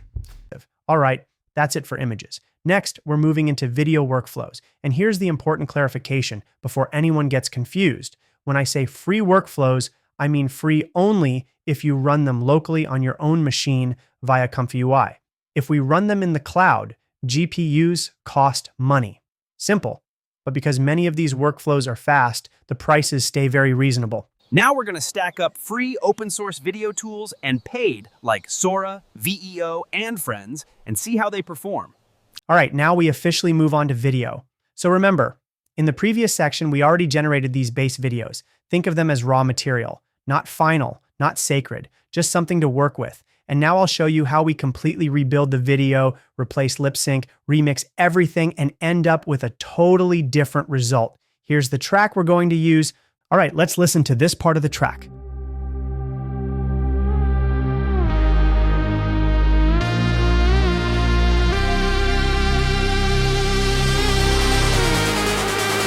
Girls give me love for free. See the facts, no stress, I'm free. No friends, look at me, oh jeez. Bro, did you see? Girls give me love for... Nice track. All right, let's do the magic. First step, always the same, separate the voice from the music. Why? Because everything that comes next depends on having clean vocals. For that, we use music vocal extraction. Quick reality check, it failed. Because there's a 30 megabyte limit. Classic. So yeah, we compress the audio. Nothing dramatic. No quality tragedy. Just making it smaller so the system doesn't complain. Now we're at 8 megabytes. Perfect. Upload again. Boom. Processing starts. We're back in business. Next step, auto-split. This is one of my favorite tools because it saves so much time. Auto-split analyzes the video, detects scene cuts, real shot switches, and automatically chops the video into smaller clips. So instead of manually cutting like it's 2012, we let the machine suffer for us. While that's processing, the vocal extraction is already done. Perfect. Now let's look at the split clips. You can see it says detecting scenes and splitting. That's exactly what we want. All right, first clip, this one stays as is. No lip sync here. Second clip, oh yeah, this one can talk. So how do we do this cleanly? First, we take the audio track and split it into 5-second chunks. Why 5 seconds? Because it's the sweet spot. Long enough to feel natural, short enough to stay controllable. Now we have several 5-second audio segments. Great. Next, we find the moment where the voice actually starts. Before that, it's just music. No point lip syncing silence. All right, starting here, now comes a really useful trick. We take a frame from the video, export frame. This gives us a still image we can work with, but the frame is a bit blurry, totally normal. So before we animate it, we do a quick restoration. And yes, we already have a super fast workflow for that. Now the frame looks clean, face is sharp, skin is fixed, no melted pixels, nice. At this point, we select the best frames. Some clips are boring, we skip them. Others are strong, we keep them. No emotional attachment, only quality. Now we move to the fun part. We use a workflow called infinite talk, image plus sound. We select the image, we select the vocal track. Optionally, we can add a prompt like camera zoom out or subtle head movement. Hit generate, and just like that, the image starts talking. Same logic works with video. There's a video lip sync workflow that replaces the mouth movement directly on top of an existing video. No need to regenerate the whole clip. We just swap the lip sync. For this longer clip, that's exactly what we do. We take the video, we take the audio, no prompt needed, generate, done. Now, very important detail here, sync. Because we split the audio into 5-second chunks, we must keep the structure intact. If you mess up the order, congratulations, you just invented experimental cinema. So stay organized. These pieces will be stitched back together later. Next trick, sometimes instead of lip syncing a video clip, it's smarter to grab a single frame, turn it into a talking image, and use that instead. So we copy another video frame, drop it into image to sound, add the audio, generate, works great. Some frames look rough, no problem. We do skin restoration again, before/after, huge difference. Cleaner, more realistic, less AI trauma. Now let's look at the second video. This one is longer, around 25 seconds, which means more usable material. Again, we run auto split, wait a bit, and then cherry pick the best shots. Good frame, restore it. Good clip, lip sync it. Bad clip, delete it without mercy. And as you can see, the restoration really helps. Before, noisy, broken. After, clean, believable, usable. We repeat the process. Image to infinite talk. Video to video lip sync audio stays the same. By now you probably see the pattern. We first generate a rough video base, for example via Sora, then we don't regenerate everything from scratch. Instead, we surgically replace lip sync, re-edit the video, and rebuild the structure. This gives us way more control. Now here's the important part. If you want custom lip sync from your own audio, infinite talk workflows are honestly much better than Kling, and yes, I tested this. They're more flexible, more stable, and significantly cheaper. If you compare prices with Kling, especially avatar/lip sync workflows, the difference is not subtle. We even tried to replicate the same setup in Kling. Upload image, upload audio, generate avatar, and you immediately hit limits, file length limits, upload issues, restrictions. Meanwhile here, it just works. So the takeaway is very simple. Generate rough video first, split it intelligently, extract vocals, replace lip sync surgically, reassemble. This gives you higher quality, more control, and way better cost efficiency. All right, that's the logic. Next, we'll keep building on this and push the video workflows even further. Let's go. All right, perfect. So what do we actually need here? Let's talk numbers first, because math never lies. Marketing does. So if we take 1080p, that's 40 credits. 720p costs 20 credits.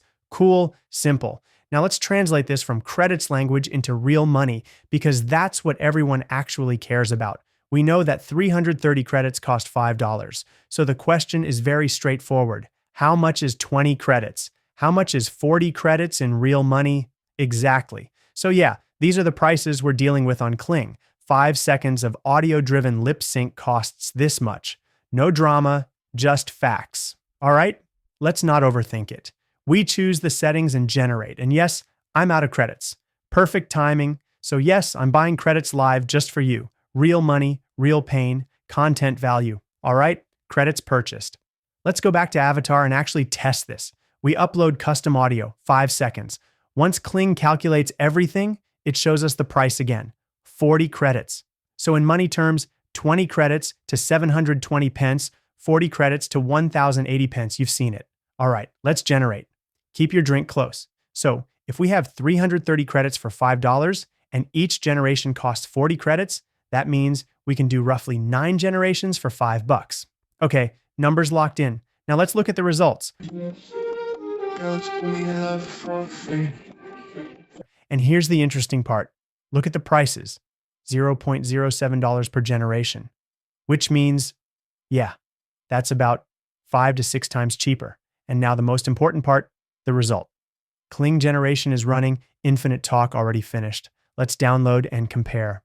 First, Kling avatar result. Look at me, oh jeez, bro, did you see? Now let's compare it with infinite talk. Look at me, oh jeez, bro, did you see? So you can see, infinite talk keeps the original structure, while Kling slightly washes out the skin. Price-wise, Kling came out to 60 cents, and infinite talk was 8 cents. That's almost 10 times cheaper, with a very similar visual result. Now let's compare lip sync on top of video, because this is where things usually break. Here is original video. Look twice, drape in the night when the day look nice, quite city in my head, but the drums still bite, I move light, but the words. And here's Kling applying lip sync on top of the original video. See the facts, no stress, I'm free. No. It works, but if you look closely, you'll notice artifacts, especially in blurred areas and transitions. Kling struggles a bit there. Now, infinite talk. See the facts, no stress, I'm free. No friends. And yeah, this one handles it better. Cleaner mouth movement, fewer artifacts, more stable result. So the conclusion here is pretty clear. Kling is good, infinite talk is cheaper, and in many cases, infinite talk actually looks better. Now let me show you another trick. Let's say you like the video, but you want to change the character's look. No problem. We use character replacement. Here's the original. Here's after replacement. Clean. Works well. Now let's apply this directly to video. We simply select the video again, choose character replacement, and decide what we want to change. For example, pants don't look great, so we replace the look. Select the video, generate, done. Now, alternative method. Instead of directly replacing the character, we can use camera movement. Here's how this works. We take a still image, we take a reference video. The image copies the camera motion from the video. Important detail. If we duplicate the video and remove selection, we can use it purely as a camera reference. So now, image equals subject, video equals camera motion.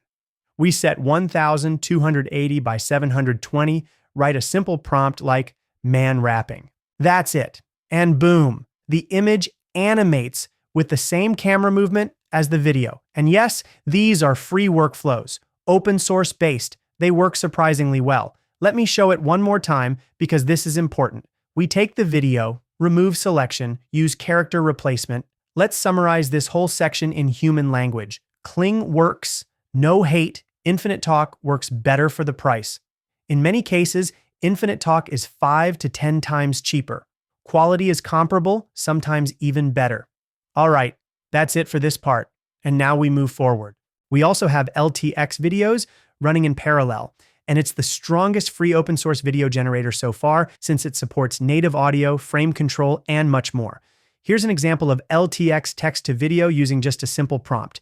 A puppet character singing a song, "It's raining." It's raining, it's raining. I love it when it's raining. So while things are cooking in the background, all of these workflows are already available. You just pick what makes sense for your task. Now, let's talk about Kling, because of course we have Kling here too. There's Kling first and last frame to video. Actually, there are a couple of Kling frame-based options, so let's compare them properly. We go to O1, choose video generation, select frames, and honestly, let's just do it randomly for now. Frame selected, 1080p, and surprise, surprise, 40 credits again. You already remember how much that costs in real money, so I won't even repeat it. Now the question is, what would I recommend instead? Simple. We have a replacement for this exact use case, and it's called LTX frames. Same idea, first frame, last frame. But here's the key difference. You also get native lip sync on top, so you're not just animating frames, you're animating frames with audio awareness. Here's the prompt I used. Man and woman standing together. Camera rotates, we see them from behind. Let's look at what LTX2 gives us. What is that?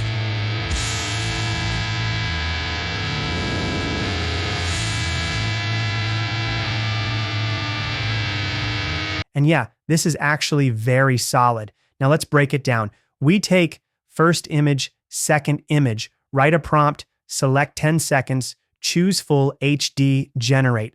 Now let's check the price. This whole thing cost me 50 cents. And now let's remember Kling again. Yes, this is almost 10 times cheaper. So for frame-based image to video with native audio, LTX is honestly a no-brainer. The quality is good, motion is clean, and the price just makes sense. So here's the practical recommendation. Lip sync, use infinite talk, image to video, use LTX2, native audio supported. You've seen the results. They're more than acceptable. Everything else you already know. VO, other video tools. They all have their place. All right, now let me show you a couple more free workflow examples just to summarize everything clearly. I prepared these examples specifically so you can immediately understand what's possible. First one, camera transfer. This is camera movement. You take a reference video, a character image, a completely different environment, and the camera motion is copied perfectly. Different character, different scene, same camera language. Next, character replacement. You've already seen this one. Take a video, choose a character image, replace the character entirely, lip sync is preserved. Emotions transfer nicely. You can even steal expressions from other videos. This workflow also doubles as face swap, full character swap, all inside one automated pipeline. Next, motion capture. Same logic. You take a motion-heavy video, apply it to a different character, and yes, rotations, turns, complex movement, all supported. Even on difficult videos, character replacement holds surprisingly well. Next, video restoration. Here the difference is brutal. Original quality, bad. After restoration, clean, sharp, usable. This workflow outperforms Topaz easily. Never underestimate free repositories. A lot of them are not just okay for the price. Some of them are actually better than paid tools in real-world scenarios. Now let's summarize part 2 of the course. If you have an unlimited budget, then sure, go all in on paid tools, Nano, Banana, VO, Sora, Kling. No problem at all. At the moment, Nano Banana is the best paid image generator. It's already good enough for serious production and professional level work. If you need final quality visuals, Nano Banana delivers. Google VO is excellent for frames and lip sync videos. It handles subtle expression changes really well. Sora is for high-end cinematic shots. Big, professional, movie-level visuals. Works great for cartoons, anime 3D stylized cinematic sequences. In the next part, we'll really put Sora to the test. Kling shines when it comes to transitions between shots. Honestly, some of the best transitions out there right now. By the way, the video you're watching right now was made entirely with Kling frames. I took the first frame and the last frame, generated transitions between them, and repeated this process for the entire sequence. So the whole video is built frame to frame using Kling to handle the transitions in between. No hidden tricks, just first frame, last frame, transition, over and over again. Simple pipeline, clean result. So let's watch the video first.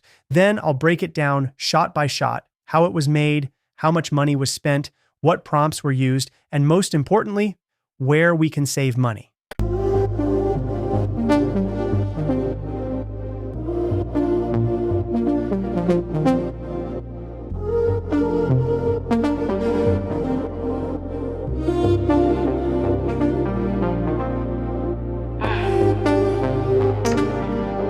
What are you looking at? Time slips like sand. Now I refuse to freeze up. See the world through my lens. Under the dome, where the city's in spin. What are you looking at? Shadows on my hands, but the light stays mine. World in my palms, I distort space and time. And then what are you looking at? I stand on my feet, yeah, steady and strong. You flashy new car, I've been driving that long. What are you looking at? Petals on my path, every step leads bloom. Colors in my aura, paint the shadows of the room. The hot shot burning like a loaf. On my high horse riding through the mud. Every move I make, they just follow in shadow. What are you looking at? All right, now we're about to look at something really interesting. I'm basically going to show you the entire process of how this video was made. Everything here was generated with Kling AI. As I said earlier, Kling works best for transitions. Now let's look at the video together, check the prompts that were used. Yes, sometimes it works on the first try, and that feels amazing. But most of the time, you test, test, test. Some results are decent, some are weird, and some are just straight up unusable. That's normal. Here, for example, you can see a very simple prompt, nothing fancy, just basic camera instructions. I tested a lot of variations. Some attempts didn't work at all, some almost worked, and only on the third or fourth attempt, Kling finally gave me something usable. For example, this prompt, camera crane up, zoom in on the face. Simple, right? Still, Kling doesn't always nail it. Sometimes the result looks strange. Sometimes it completely misses the idea. And that's why I'm showing you real results, not just the lucky ones. Here, this one is okay. This one, not great. And finally, yeah, on the fourth try, this one worked. You can see the prompt and you can see the frames, first frame, last frame, transition in between. That's the core idea. From there, I kept using the last frame of the previous shot and continued experimenting. Sometimes I didn't even set a last frame. I just described what should happen next, like the head disappears. And honestly, it worked better than expected. Then I started experimenting with zoom outs, but what I really cared about was the sand transition. This one took a while. First attempt, no. Second attempt, no. Third attempt, still no. And then, finally, here it is. The prompt was something like, woman shakes off pink sand from her patterned blouse. And yeah, this one turned out really nice. After that, nothing else worked better, so I took this result and moved on. Sometimes you just get lucky and you take the win. Then I went back to the main sequence. Next shot, simple zoom out. First frame, last frame, basic camera zoom out prompt. Works, good enough. Then I wanted a bit more motion, some hand movement, some interaction with the environment. Again, nothing crazy, just adding life to the shot. Some attempts were strange, some were surprisingly good. This transition, for example, turned out really well. I tested a few options and ended up choosing this one. Again, simple prompt, simple idea. Then there were moments where honestly, I don't even remember what I was trying to do, but somehow the result came out very surreal. and I liked it, so I kept it. Then we go into fast zooms, face zoom-ins, transitions into cars, different locations. Nothing technically complex, just a lot of trial and error. Some shots worked perfectly on the first try. Some took multiple attempts. Some I abandoned completely. For example, this car shot, really good. I picked this one and moved forward. So once again, let's look at the core idea.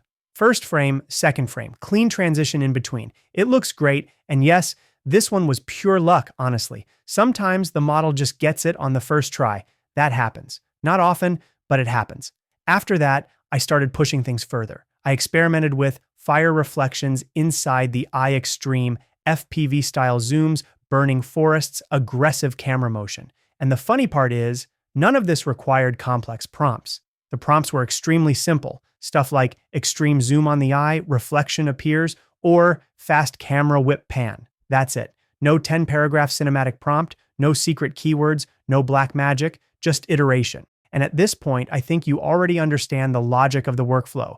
You set a visual intention. You define two states. You let the model figure out the transition over and over again. Now, let's move to the painful part, the part everyone avoids, the part nobody puts in thumbnails. Let's count how much this video actually cost. And yes, we're counting everything, including failed attempts, including almost worked, including delete.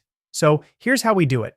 We count the tiles, 1, 2, 3, 4. In total, we end up with 34 tiles. Each tile has 8 variations, so that gives us 34 times 8 equals 272 generations. Now let's look at the price. Each generation costs 20 credits, so the math is simple. 272 times 20 equals 5,440 credits. All right, now let's translate that into real money because credits don't hurt, dollars do.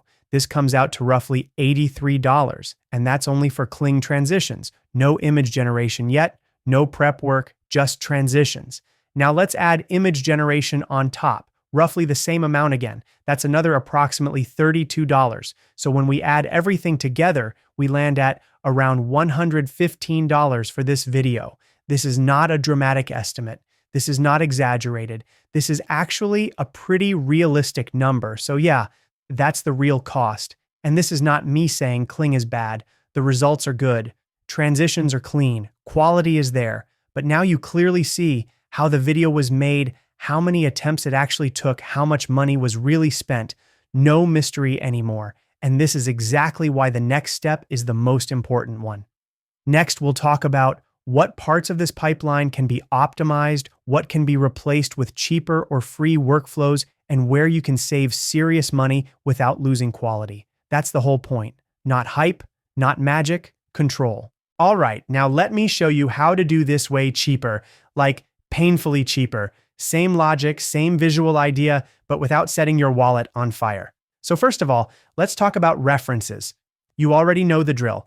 I was looking for interesting poses, interesting states, interesting moments. Then, as you'd expect, I used Nano Banana to generate those base images. All these poses, all these transitions, all these states. Now, let's be honest. I didn't get every pose perfectly on the first try. Sometimes the pose was off. Sometimes the angle was weird. Sometimes it was just, nope. Now, the important thing to understand is how the video itself was structured, because the whole clip is built using a very simple idea. First frame to last frame to transition. We're using first and last frame generation, in this case with VEO, so the logic is always the same. This is the starting pose. Then we transition into the next pose, then from that pose into the next one. And so on. First frame, last frame, first frame, last frame. That's literally how the entire video is made. I'll use VEO 3.1 to save money. On FlashBoards, the price for VEO 3.1 is 6x cheaper, so to save money, I used VEO instead of Kling. I generated multiple variations. Not everything worked on the first try. Some results were weird, broken, just not what I wanted, totally normal. So I filtered. I picked the best ones. I ignored the trash. Eventually, I got exactly what I needed. Now let's count again. We ended up with 56. Each one cost 10 cents. Earlier, with Kling transitions, we were talking about $100 plus. Here, $6 and change. Same idea, same logic, different tools. Now what's left? Editing. At this point, all we need to do is assemble the video. And for that, I'm using DaVinci Resolve. So I open DaVinci, create a new project, drop the clips in, nothing fancy. And by the way, about the prompts. I didn't reinvent anything. I literally copied the prompts that already worked in Kling and reused them here. For example, woman sinking into pink slime, woman sinking into the pink swamp completely, hands emerge from sand, simple, clear, no poetry contest, and they work. Now we just montage, drop clips on the timeline, test rhythm, adjust pacing. There's a beat in the music, right? So we cut to the beat. Sometimes we speed things up, sometimes we slow them down. So once all your clips are on the timeline, here's where the real control starts. In DaVinci Resolve, one of the most powerful shortcuts you should burn into your muscle memory is Command+R that opens retime controls. And honestly, this is where half of the cinematic feel comes from. Everything feels more intentional. Speed points equals control points. When retime controls are open, you can right-click on the speed line, add speed points. Think of speed points as keyframes for time. They let you say, play normally here, speed up here, slow down right before the transition, snap hard into the next shot. Now, instead of one flat clip, you have multiple time segments inside a single shot. In this case, I need to hide the artifacts that showed up. So what I'll do is speed this section up to 800%, and then I'll cut and adjust it so everything still feels natural and readable. The artifacts disappear, the motion feels intentional, and the shot still works. Now pay close attention because this is one of the most important moments in the entire editing process. Click the keyframe icon and immediately you'll see a timeline appear at the bottom of the screen. This timeline represents how time itself is being manipulated inside the clip. Those little markers you see there, those are speed keyframes. When you click on a keyframe, DaVinci lets you control the easing curve, essentially how speed ramps into and out of that keyframe. Each keyframe defines how fast or slow the clip plays at that exact moment. Now here's the key idea. When you accelerate a clip, especially something aggressive like 800% speed, the worst thing you can do is let that speed change happen instantly. But now, at the end of the video, we can see that artifacts show up again. So here's what we'll do. We'll replace the ending. For this, we need another clip where the first frame is clean and stable. That first frame is what matters. And this is important to know. VO often changes the last frame when you use the first frame/last frame feature. So you can't always trust the final frame to stay consistent. That's why the workaround is simple and effective. Here, we'll repeat the same speed trick. Exactly at the moment where the replacement happens, we add a small speed boost. Nothing crazy, just enough motion so the eye doesn't have time to question what changed. Why this works. Speed hides micro artifacts, motion distracts attention, the brain fills in the gap for you, so the cut feels like a natural camera action, not an edit. Find a clip with a good first frame cut before the artifacts appear and seamlessly switch to that clean frame. This way, the transition feels intentional, the artifacts disappear, and the viewer never notices the swap. It's not about fighting the model, it's about editing around its behavior. And once you understand this, you can control the result instead of reacting to it. Because the eye gets enough time to read the pose, and then the motion accelerates right into the next transition. It feels dynamic, it feels musical, it feels edited, not generated. Easing is everything. Now here's where most people mess up. If you just change speed abruptly, it feels robotic. Even if the generation is slightly imperfect, the motion saves it, matching music rhythm. If you're cutting to music, and you should be, place speed points on beats, let motion peak exactly when the beat hits. You're not editing clips anymore. You're editing energy. Why this matters for AI-generated video. AI gives you raw material. DaVinci gives you timing control. Bad generation plus good timing often looks better than great generation plus bad timing. That's the secret nobody tells you. Don't think, how do I fix this clip? Think, where does time need to stretch or compress? Once you start thinking in speed curves instead of cuts, your videos instantly feel more professional. So yeah, this is exactly how I ended up with a new edit made from new clips generated with Google VO. And as you probably already realized, the price difference is insane. The version you saw earlier was mostly Kling.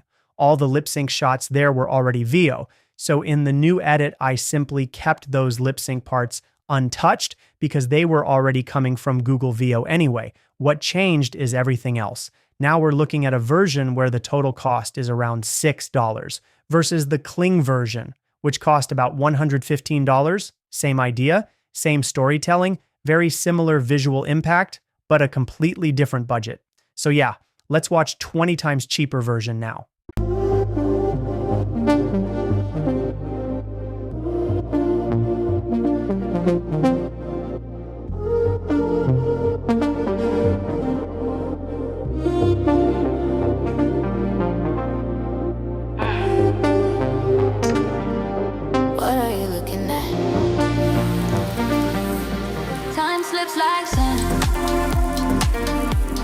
I refuse to freeze up. See the world through my lens. Under the dome, where the city's in spin. What are you looking at? Shadows on my hands, but the light will take mine. World in my palms, I distort space and time. And then what are you looking at? I stand on my feet, yeah, steady and strong. You flashy new car, I've been driving that long. What are you looking at? Petals on my path, every step bleeds bloom. Colors in my aura, paint the shadows of the room. Burning like a low, on my high horse riding through the mud. Every move I make, they just follow in shadow. What are you looking at? So yeah, as you can see, Veo handles transitions really well too. But now, let's talk about Sora. Now let's jump into practice, and I'll show you a real music video I made as a showcase. So, as you remember, everything started with a storyboard. Originally, I did a bunch of examples in a rap video style, but then I came back to this track, and this track is clearly techno. Freedom, emotions, movement, vibes. See the facts, no stress, I'm free.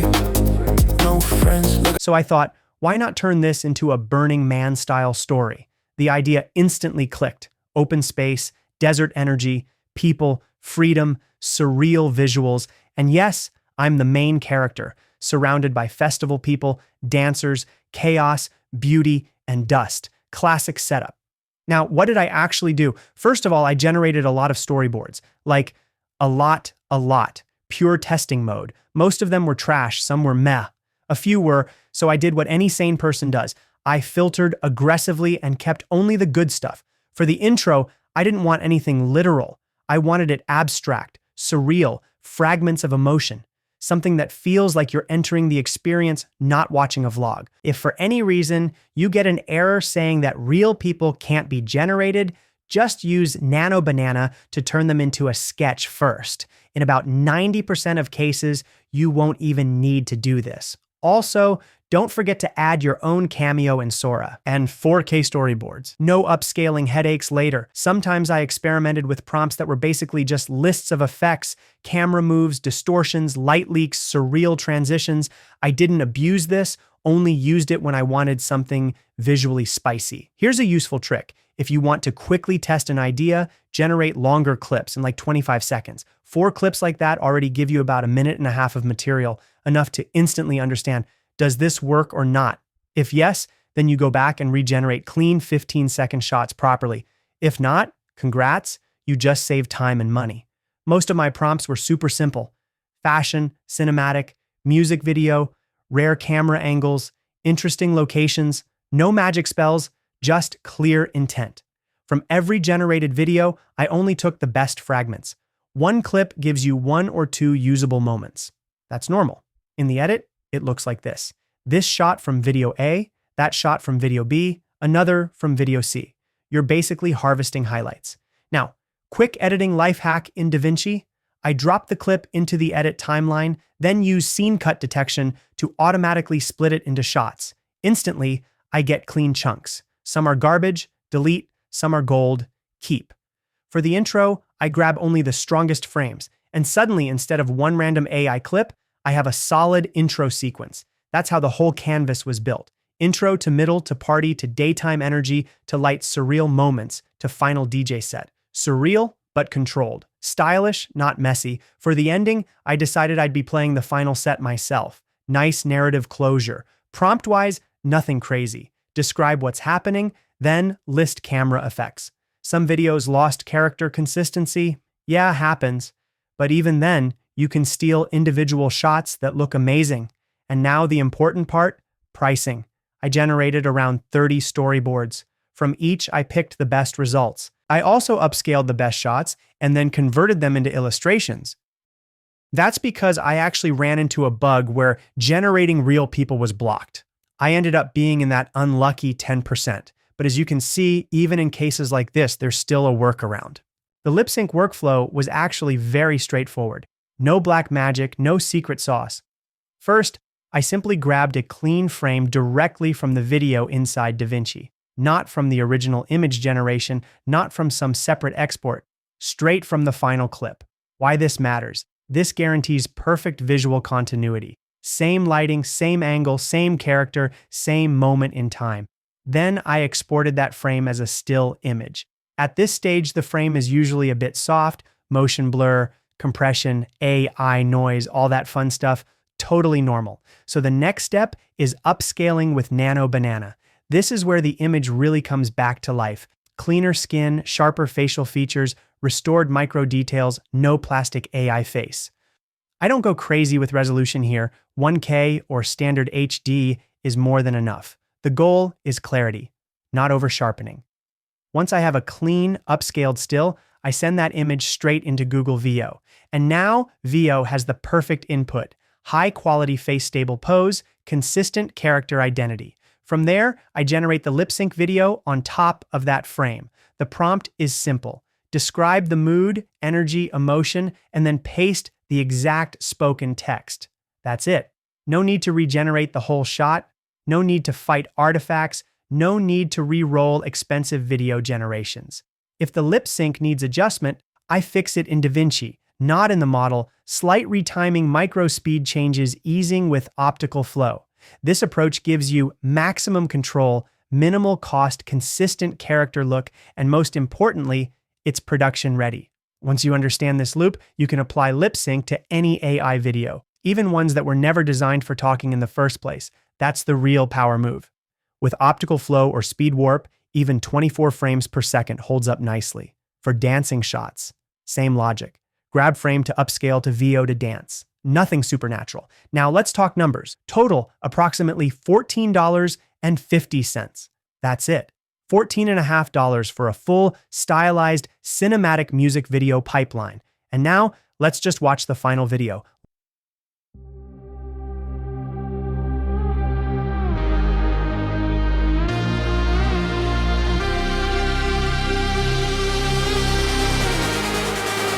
Girls give me love for free. See the facts, no stress, I'm free. No friends, look at me, oh jeez. Bro, did you see? Girls give me love for free. Every day I'm feeling like a freak. Made the cash, I did it all sweet. Tell me really, who are you? Girls give me love for free.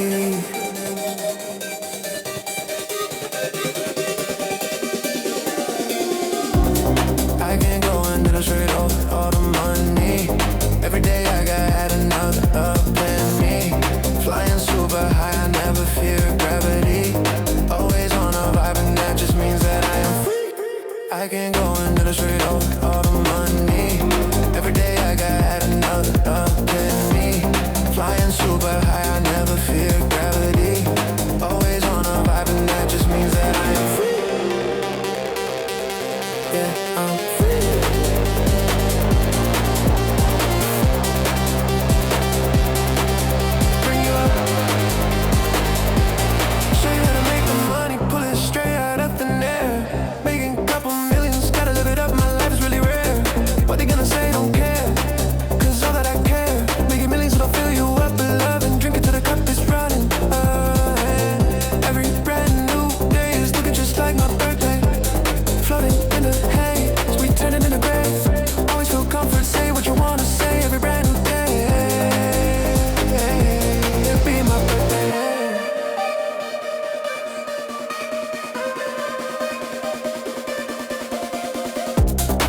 So yeah, now you clearly see what's possible. For a minimal budget, literally around $14.50, you can build Hollywood-level production without leaving your house, without a crew, without cameras, and without burning money. Let's be honest. If you tried to produce something like this in the real world, locations, actors, gear, VFX, post-production, you'd easily be looking at $50,000 to $100,000, if not more. And here we're doing it with ideas, workflows, and smart decisions. Yes, you can spend endless hours refining prompts, but that's not the core. The real core of creativity is ideas, taste, vision, and knowing why you're doing something, not just how. Tools don't replace creativity, they amplify it. So far, we've already made realistic cinematic clips, built music videos, tested promo-style visuals, optimized quality versus cost, learned how to cheat the system legally. Now it's time to level up. In the next part, we'll start developing creativity itself, step by step. We already know how to execute. Now we focus on concepts and storytelling. We tried realism, we tried promo visuals. Next, action anime trailer, dynamic, aggressive, stylized, high energy. We'll break down the process, see how it's built, what decisions matter, and how to push visuals even further. So, yeah. Now let's push it further and create an anime trailer. So what is creativity, huh? A weird outfit? Or a pose like you're auditioning for a shampoo commercial? Or is creativity just flipping the camera to a crazy angle, throwing in some random environment and pretending it's deep? Or if you put cool sunglasses on top of other cool sunglasses, is that creativity too? Or is creativity when you slap on a crazy transition between frames and everyone goes, OMG, bro is a director now? Or if I zoom into my eye right now and start throwing a ton of VFX and insane edit?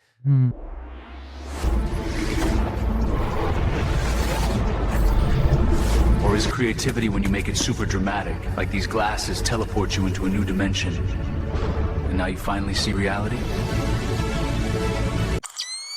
And I almost forgot, there's a million styles too. 3D, pixel art, anime, clay, hyperreal, whatever. And stylization is endless, Dag. So what do? Spin a wheel? All right, strap in, smash that like, hit subscribe, and let's fly straight into our first practice. We're doing this inside FlashBoards. Why?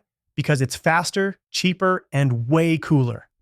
I built the UI entrance right here, clean and simple. And for our first practice, I had an idea. We already have this motorcycle guy, so why not turn it into a full mini story? Because let's be honest, generating random images is fun. But the moment you add even 1% story, everything instantly looks more expensive, more cinematic, more Netflix trailer, and less, I just woke up 5 minutes ago. So yeah, we're doing it properly. Here's the move. Pinterest. I'm going to type something like anime, and instantly, boom, a massive wall of references. And quick reminder how Pinterest actually works. This is the cheat code. It's not just search, it's a style slot machine. You find one thing you like, Pinterest goes, oh, you like that? Bet. Here's 200 versions of the same vibe. It's basically infinite inspiration with zero effort. Click one, then second, third, fourth, and suddenly you found the exact style you had in your head without even thinking. Copy image, Command plus V, paste. And as you can see, I already locked the vibe. And yes, I did this using Nano Banana because Nano Banana is basically a style sampling weapon. So setup, 16:9 aspect ratio because we're building this like a real video. Storyboard, cinematic framing, the whole thing. We choose the first image and we're in. I need this exact guy. So I select the first image as the style reference, second image as the main character reference.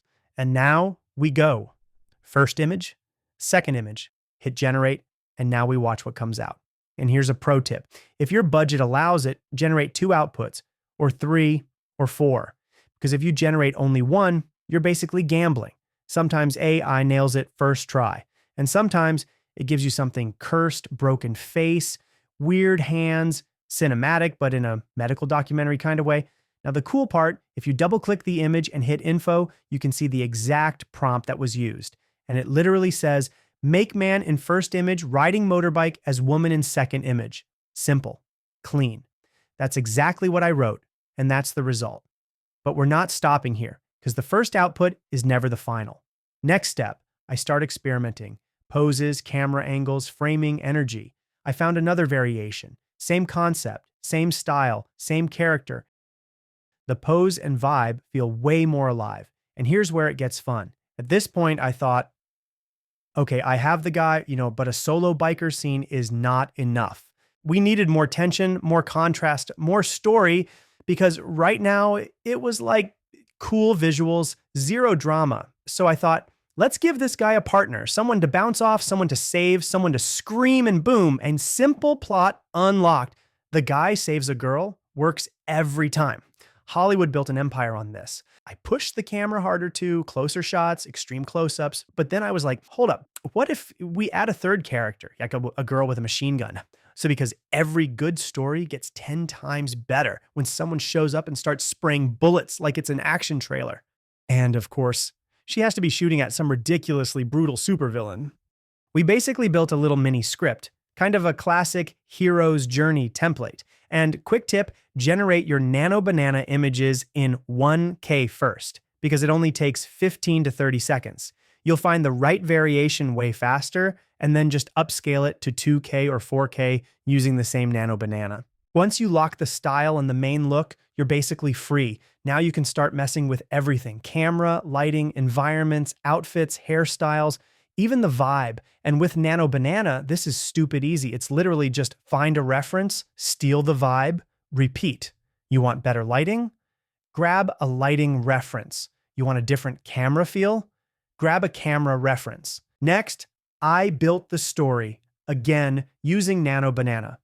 Our guy rides through the city, spots the girl, pulls up like a gentleman, grabs her hand, and they escape on the bike. Super standard, super basic. But sometimes basic is powerful, okay? It just works. It gives you a foundation, but obviously we're not stopping there, because if the whole story is he saves her and they drive away, that's not a movie, that's a screensaver. So I started upgrading it. I was like, all right, let's turn this into a post-apocalyptic city.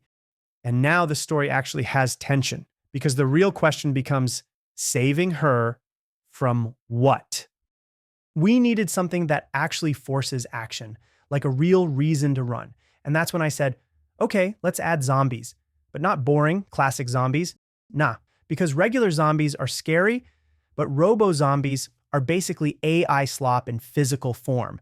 Now let's look at the prompt. If we open it, you'll see how simple it is. I literally wrote, here's my first character, here's my second character, and then I just build the scene around them. Hit generate, and we watch. And yeah, it took a few tries, because it is like a slot machine. Sometimes you win instantly, and sometimes it gives you a nightmares. But on the third attempt, boom, finally, a full 12-panel storyboard with zombies included, and that's where it gets fun, because now we're not generating random art anymore. We're building a story pipeline. Now I'm like, okay, let's crank the action up. So I add, they're shooting at the zombies while riding together on the bike. Perfect. Instant movie trailer. And here's a super useful trick. Select all the images like this, double click, and now you can speed run the whole sequence like it's a flip book. You can already see it. They're firing back, escaping, chaos everywhere. It's getting spicy. Then I push the story into the next level. They crash into a car. They fly off the bike. Zombies surround them from every side. And then the main boss shows up. So I generated a bunch of panels for that moment too. And this is the final boss design I like the most. Nice, evil, overpowered. Looks like he eats motorcycle engines for breakfast. I used that character as a reference, but I didn't copy it one-to-one. I made it more like a robotic hybrid, half villain, half machine, 100% you're dead. And honestly, it turned out pretty damn good. So what do we have now? We created a whole new storyline out of thin air, sprinting after the girl like she owes them money. They smash into a car and go flying. Now they're on the ground, surrounded from every direction, and the main zombie boss steps out like, all right, my turn. Now let's refresh memory, and I'll show the final prompt we ended up with. We select the main guy, the girl, and the villain. And by the way, your English doesn't have to be perfect. Nano Banana understands basically anything. You can write in your own language with mistakes, with weird grammar. Nano Banana is like, I got you, bro. So the prompt becomes, they ride together through the city. They crash the bike. A huge crowd of zombies comes from all sides. Then the main villain appears. And you can also leave notes here. And so I keep it written as a reminder. Perfect. Now, what happens next? I actually have a few ending options. Option 1, they defeat the villain, but then all the zombies merge into one giant mega monster. So let's try a few endings. Option 2, Machine Gun Girl shows up and just deletes the villain. Option 3, the villain explodes into a swarm of spider bots. Because why not make it worse? The only thing I forgot to mention in the prompt is they should be robo-zombies, right? Not regular zombies. But it's fine. You get the idea. And if you want the robo-zombies to stay consistent across panels, here's the real pro move. Lock the design. Also notice this girl here looks a bit more 3D than the rest, so we can stylize her to match the vibe, keep it consistent. The best move is super simple. Go back to Pinterest, find one strong robo-zombie reference, and instantly your whole storyboard levels up. I'll probably use this one. And one more important thing, don't copy the design one-to-one. The best results come from hybrids, mixing styles. For example, this one also looks sick, so I copy it. Now we take both, select them, and write, create a hybrid anime robo-zombie mixed from these two images. And that's it. At the beginning, we didn't use zombie references. We only added them at the end. I recommend doing this from the start. Let's quickly sum it up. Before you start generating storyboards, make sure you finalize all your characters first. In my case, I forgot to add a zombie reference, so keep that in mind. Because next we're going to generate video. And that's where consistency really matters. We need the characters to stay the same in every storyboard, so their look doesn't change and they stay recognizable from shot to shot. All right, once you've generated your storyboards and you're happy with the results, it's time to start making some real videos. Pick the panels you want to use as your video sources. Personally, I think I'll start with this one. It has 2 clean episodes. The girl runs from the zombies and the guy saves her. Now we click on workflows and we need Sora. Quick note, you get 5 free Sora generations, so we have more than enough for this. So we take this scenario. Full HD, 16:9, 15 seconds. We paste the prompt, something like anime trailer style. And here we describe what's happening in the scene, plus add different camera shots to boost the drama and make it feel cinematic. All right, perfect. We select our image and generate. I think 2 versions is enough, and now we move to the next action scene. I already generated this one earlier. Let's check it out. Here we have, they crash, zombies surround them, the villain appears, and our machine gun girl starts blasting. The prompt here basically says they fall, zombies surround them, and the boss shows up. Let's generate 2 versions of this one as well. And as you can see, this takes about 4 minutes. For comparison, literally 5 minutes ago, I went to the official Sora website. And yeah, after 3 months, nothing changed. The official Sora website still lags like crazy. Like, it's so slow, I can't even work properly. So what do? You close it, you restart it, you pray. Zero fun. And another problem, when you upload images there, you get watermarks, which means it's basically useless. You can't use it in real production. It's dead on arrival. So no, we're not using Sora directly. We're using FlashBoards because here, no watermark, clean output, real workflow. But listen, don't expect magic on the first try. Sometimes the result is insane and sometimes it's pure garbage. Like, I can literally show you the worst ones and the best ones. Also, in all of these storyboards, I forgot to upscale them to 4K, which is why many of the results came out in lower quality. That said, the action itself is really cool. One more reminder, never forget to upscale your storyboard or image to 4K, and each one had a few really solid moments. I cut out the best parts and then edited them together into one final video made from the strongest clips. We'll definitely watch the final result in a minute, but first, let me show you what the raw videos looked like and which parts I picked from each one. All right, on the first try, I got lucky. The opening is really strong, but the biker guy looks completely different. The girl and the zombies came out super well, though, and the ending is actually sick. They ride off into the sunset. I'm not playing the audio right now, but it's in there. You'll hear it soon. In this clip, it didn't work at all. Everything looks clunky and awkward, so it's definitely not usable. Moving on. But here, we got a really solid bike crash moment. The rest is pretty bad, though. We're taking the bike crash moment. That's the only part we keep. Everything else goes. The machine gun girl looks really bad here. Next clip, definitely no. And honestly, most of the time you can tell within the first few seconds if it's going to be trash. So I'm not even going to watch it till the end. There's one good close-up of the hand here. Might be useful. In the next clip, it's already way better. And actually, the moment where they grab hands looks really nice. I'm definitely taking that for the edit. Let's watch it one more time. Yeah, 100% keeping it. All right, here the characters just straight up vanished. Like, bro, literally got deleted from the timeline. But we can still steal one thing, the girl's jump shot. That part is actually clean. We're keeping it. Now, this next clip, pure gold. It's packed with action, chaos, and cinematic moments. I'm basically robbing this clip for parts. I'm taking a bunch of shots from it for the final edit. After testing a bunch of prompts and storyboard variations, on my 7th try, I finally got a banger. The kind of clip you can just use as is, no editing, no suffering, no fix it in post. And here's how you get better results faster with fewer attempts. 1. Keep it short. Break the story into small chunks, 6 to 12 panels max. Don't try to squeeze an entire Netflix season into one storyboard. The story is super clean. The girl is running away, the guy saves her, they ride off. And in the prompt, it's the same thing.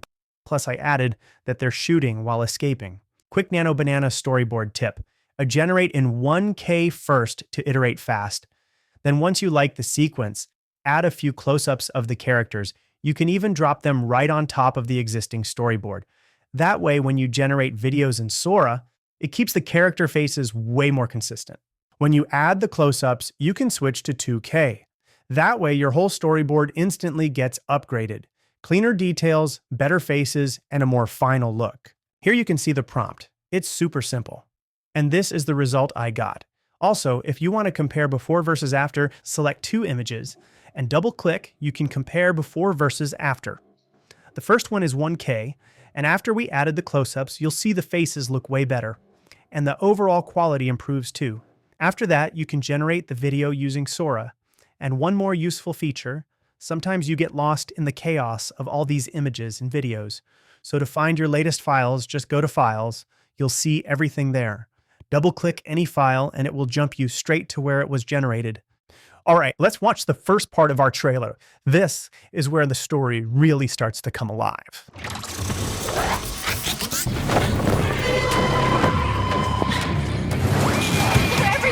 Hold on tight. How far to the safe zone? Far enough.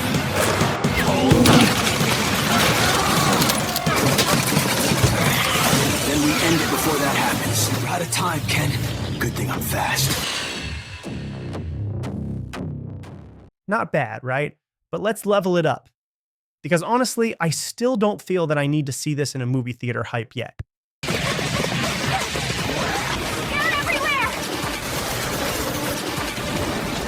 Grab on! Got you! Hold steady! Don't slow down. Bang! On tight. They're not stopping. Then make them. Don't slow down. They're everywhere! Hope you don't mind a little backup. Let's clean house.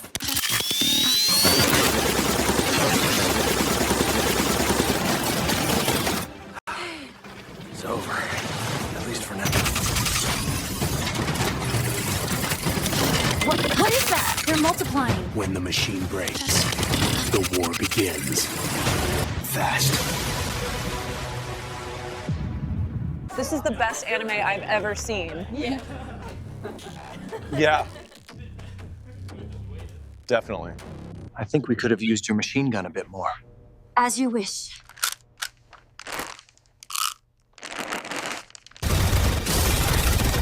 Giant beast! We're slowing down! Keep firing! We can crack the core! Look out! Canetta, you're shot! Now! Lighting it up, locked! It's charging something big! Then we finish it first! Light it up! That's not slowing it down! It's charging again! Keep firing! Hey, move! Incoming blast! We need a new angle, now! Then do it before it tears us apart! FlashBoards!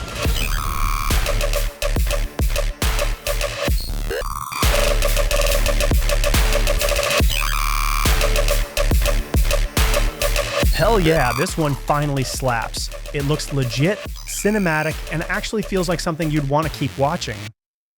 By the way, if you're an After Effects user, FlashBoards has an extension for After Effects with the same functionality inside, but fully integrated into AE. This means you'll be able to work with 3D elements directly inside After Effects. FlashBoards turns your After Effects panel into a living wall where projects grow. Open as many boards as you need, zoom across the infinite canvas, and drop in stills, clips, audio, or quick captures from the comp viewer without leaving the timeline mindset. When a concept needs a fresh variation, run one of the cloud models or a local ComfyUI workflow, feed it the references already on the board, and watch new frames appear beside the originals. The system keeps every board, prompt, and media link safe in the background so you can revisit a project weeks later and pick up where you left off. FlashBoards. Why? Because it's fast, one click, and boom, you look productive. Good job!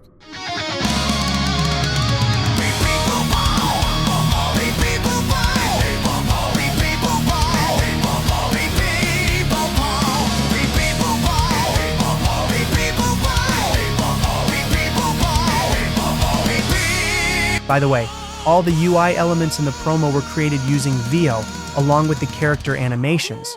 The final scene where they're driving was made with Sora. Let's recap what we've learned, break down the video you saw at the start, and unlock a creative approach to any video. The opening shot you saw, that was all about emotion. Before any fancy effects, before motion, before chaos, emotion comes first. Now, let's simplify things. Imagine you have a main character. In this case, yeah, it's me. I'm the hero today. Lucky me. But this works exactly the same if your character is a real actor, a stylized character, a cartoon, or something that looks like it escaped from an anime. Here's how I recommend thinking about character creation. Start with the character, then move to clothing. Next, poses, body language, facial expression. Then we add makeup, hairstyle, small details, big difference. All right, now we move to the next layer, the cinematic stuff. Lighting, colors, environment, props, and yes, emotion again. Because emotion doesn't live only in the face. It lives in shadows, color, contrast, atmosphere, and how the character sits inside the space. This is where you bring in unusual camera angles, unexpected framing, graphic elements, design overlays, visual effects, or all of that at the same time. And yes, sometimes one single frame already contains too much stuff. That's okay. That's how good ideas are born. Look at what's happening here. You've got a character, a strong pose environment, motion, graphic design, animation, all mixed together into one shot. This is not just an image. This is visual storytelling. And here's the important part. I'm not saying you must use everything every time, but you should think about everything, because creativity is not about adding random effects. It's about choosing which tools to use and which ones to ignore. Sometimes one subtle camera move is stronger than 10 effects. Sometimes a simple static shot hits harder than full chaos mode. And every time you work on a creative video, you ask yourself, which of these am I using right now and why? Now let's talk about references. And no, references are not cheating. They're not lack of creativity. They're how creativity actually works. If you want to level up fast, you have to look at what already exists. Here's something I strongly recommend. Sometimes just dive into historical references. For example, iconic photographs, legendary paintings, classic compositions. You know those images that everyone recognizes instantly? The ones people call the best of all time. They didn't become legendary by accident, so instead of just saying, wow, that looks cool, ask yourself a better question. Why does this work? Is it composition, timing, contrast, emotion, simplicity? Now let's move to something more practical, mood boards. Always, not because you're lost, but because you want clarity. A mood board helps you understand the overall style, the direction, the energy, what kind of video you're actually trying to make. In my case, I collected a mix. Real videos, animated shots, 3D stylized stuff, a bit of chaos. And once you put all of that together, your brain suddenly goes, ah, okay, now I get it. At that point, you're no longer guessing. You're seeing the video in your head. And from there, the process becomes much easier. Now, what happens next? You start experimenting. A lot. You try many variations. Most of them won't work, and that's totally fine. That's part of the process. What matters is that slowly, through experimentation, you begin to see which scenes you actually need, what the flow should be, where the energy goes up, and where it should breathe. Eventually, you end up with a rough understanding of your scenes. For example, you start with a close-up, that close-up transforms into another scene, then motion kicks in, then something unexpected happens. At this point, you're not generating random shots anymore, you're designing a sequence. That's the difference. All right, so now we're at the point where ideas stop living in your head and start turning into actual scenes. This is where things get real. After experimenting a lot, and I mean a lot, you eventually arrive at a rough understanding of your structure, not a perfect script, not a locked storyboard, just a direction. For example, in my case, I realized something like this: tension and release. Now, how do you get there? This is where storyboards come in, but not the boring, perfect Pixar storyboard type. I'm talking about functional storyboards. My process is simple. I create a frame, I attach audio or dialogue to it. I already know what should be happening at that moment. So when the video plays, I'm not guessing what should be here. I already know. You can literally see which shot goes where, what the timing feels like, how the rhythm works. This makes the whole process way faster. And here's the important part. All of this was done with very simple prompts. No overcomplicated magic spells. No 3-page prompts, just clean, clear ideas. Most of the shots were generated with Nano Banana. And honestly, it's perfect for this stage. Fast, simple, cheap. You're not chasing perfection yet. You're exploring. This is where you test different camera angles, different lenses, different framing. Some shots work, some don't. That's normal. And you'll see this clearly when you look at the results. Okay, this camera move is cool. This one feels weird. This one is boring. From there, you start selecting. You don't use everything. You use what serves the idea. At this stage, you're basically editing in your head before you even open the timeline. And that's a huge advantage. All right, now we move into motion. This is the point where still images stop being just images and start behaving like actual shots. And here's the key idea. You don't need complicated setups to get strong results. Most of this was done using a very simple approach. First frame/last frame generation. Here's how it works. You take one image as your first frame, another image as your last frame. Then you add a prompt describing what happens between them. That's it. The model fills in the movement. Transitions, motion, camera behavior. This is how we generated falls, rotations, transformations, smooth transitions. For example, a character falling or the camera rotating around them. What's cool is that sometimes you don't even need a first and last frame. You can start from a single image, write a strong motion prompt. Now here's something important. Once you have your basic shots, this is the moment to add action. Remember that earlier idea where I was jumping across blocks? That's where it comes back. I built a storyboard specifically for that sequence. And again, not perfect, not final, just enough to understand. Movement, direction, rhythm, energy. Some variations didn't match my look perfectly. That's normal. So what did I do? I added a close-up of myself into the storyboard. That way the model clearly understands this is the character. Use this face. Problem solved. And here's a powerful trick I want you to remember. In the prompt, I added, should be one-shot sequence without camera switches. This line changes everything. Instead of hard cuts, you get constant zooms, smooth camera motion, uninterrupted flow. The camera never jumps, it flows. And the result, way more cinematic, way more dynamic. And here's the funny part, it was the same prompt every time, same text, different generations, different results. Some were okay, some were amazing, some had unexpected styles, feel anime-like motion. And honestly, those accidents are gold. That's where unique style comes from. At this point, you're not fighting the AI anymore. You're collaborating with it. All right, once you've got your core shots, this is the moment to turn things up. More energy, more action, more chaos, but still controlled.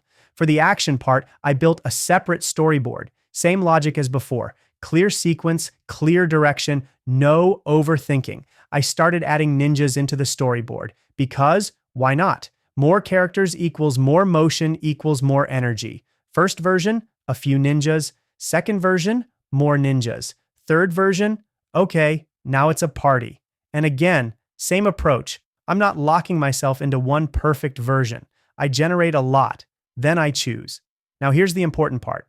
All of this action was generated using one single prompt. Same prompt, different outputs. In the prompt, I defined movie anime style action sequence, what's happening in the scene. And again, I added the magic line. Should be one shot sequence without camera switches.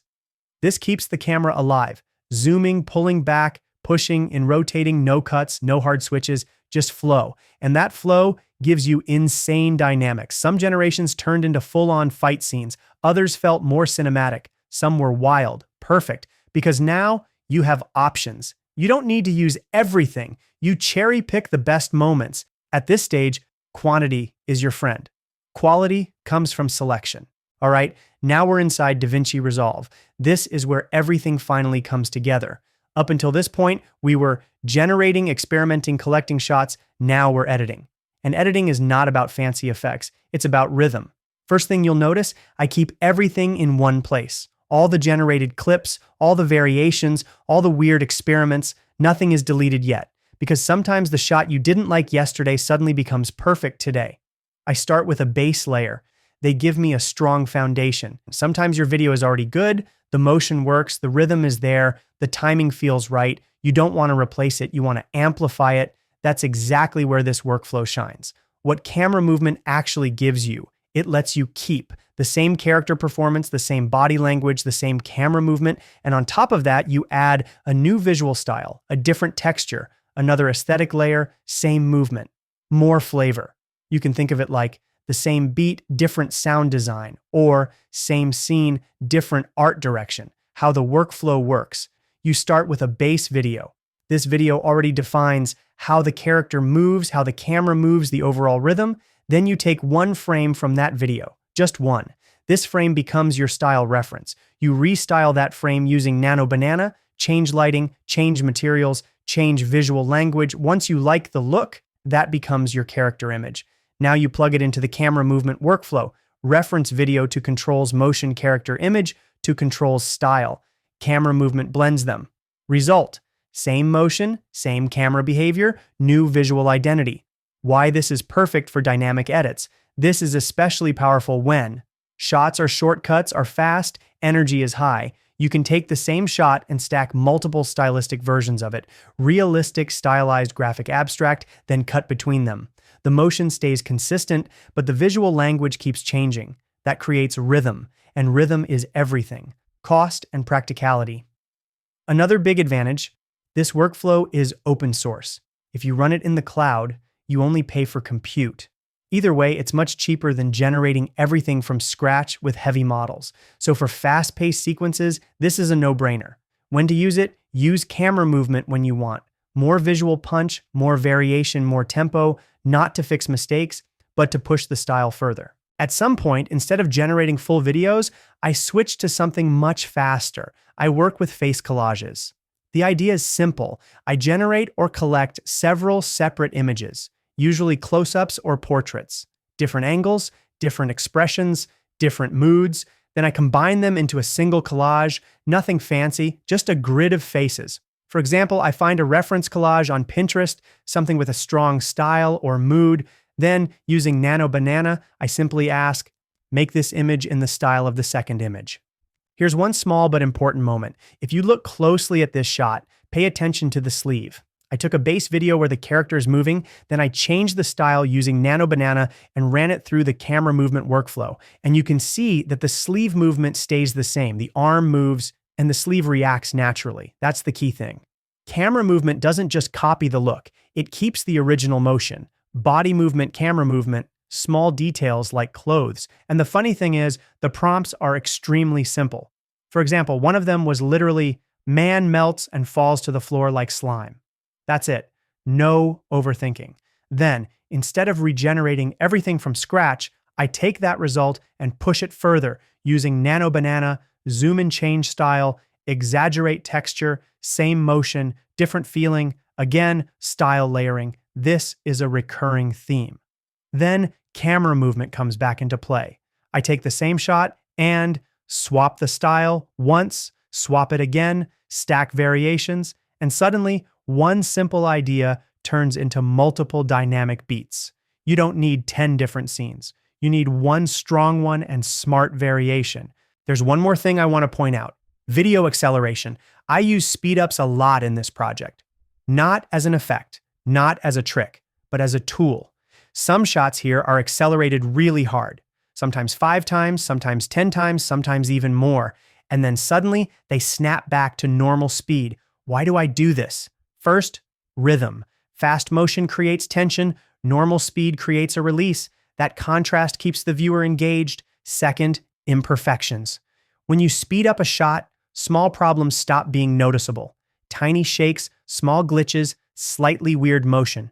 Your eye simply doesn't have time to focus on them, and that's totally fine. There's one more transition I want to show, and it's actually very simple. At some point in the edit, there's an explosion moment, not just for visuals, but as a transition point. Here's how it works. I take a shot from the timeline in DaVinci, right at the moment I need the transition. Then I do grab still. I export that frame as an image.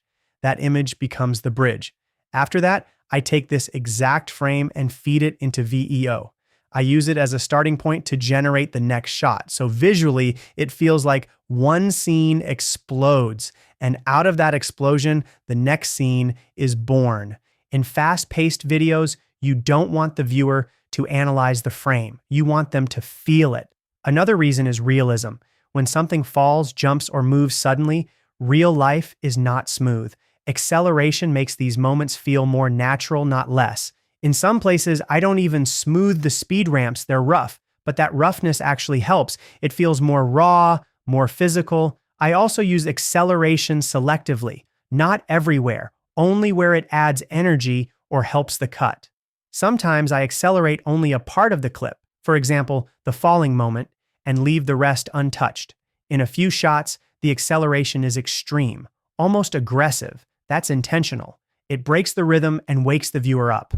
At the end of the day, speed-ups are not about hiding mistakes. They're about controlling attention. You decide where the viewer looks and how long they stay there. And in fast AI-driven edits, this is one of the most powerful tools you have. All right, before we wrap this up, I just want to say one thing. If you've watched this until the end, respect. Seriously, that already tells me you're not here just to click buttons. You actually care about the process. And that matters, because everything you saw in this video is not about AI being better than people. It's about people using AI better. You don't need perfect prompts. You don't need the newest model. And you definitely don't need to wait until you feel ready. You get better by doing. That's it. No pressure, no perfection, just momentum. And yeah, thank you for sticking till the end. I really appreciate it. More breakdowns, more experiments, and more real workflows coming soon. See you in the next one. Well, that was fun. Just a reminder, new lessons will keep being uploaded to the Motion Design School website, so this video won't become outdated. Thanks for watching, and use the right tools.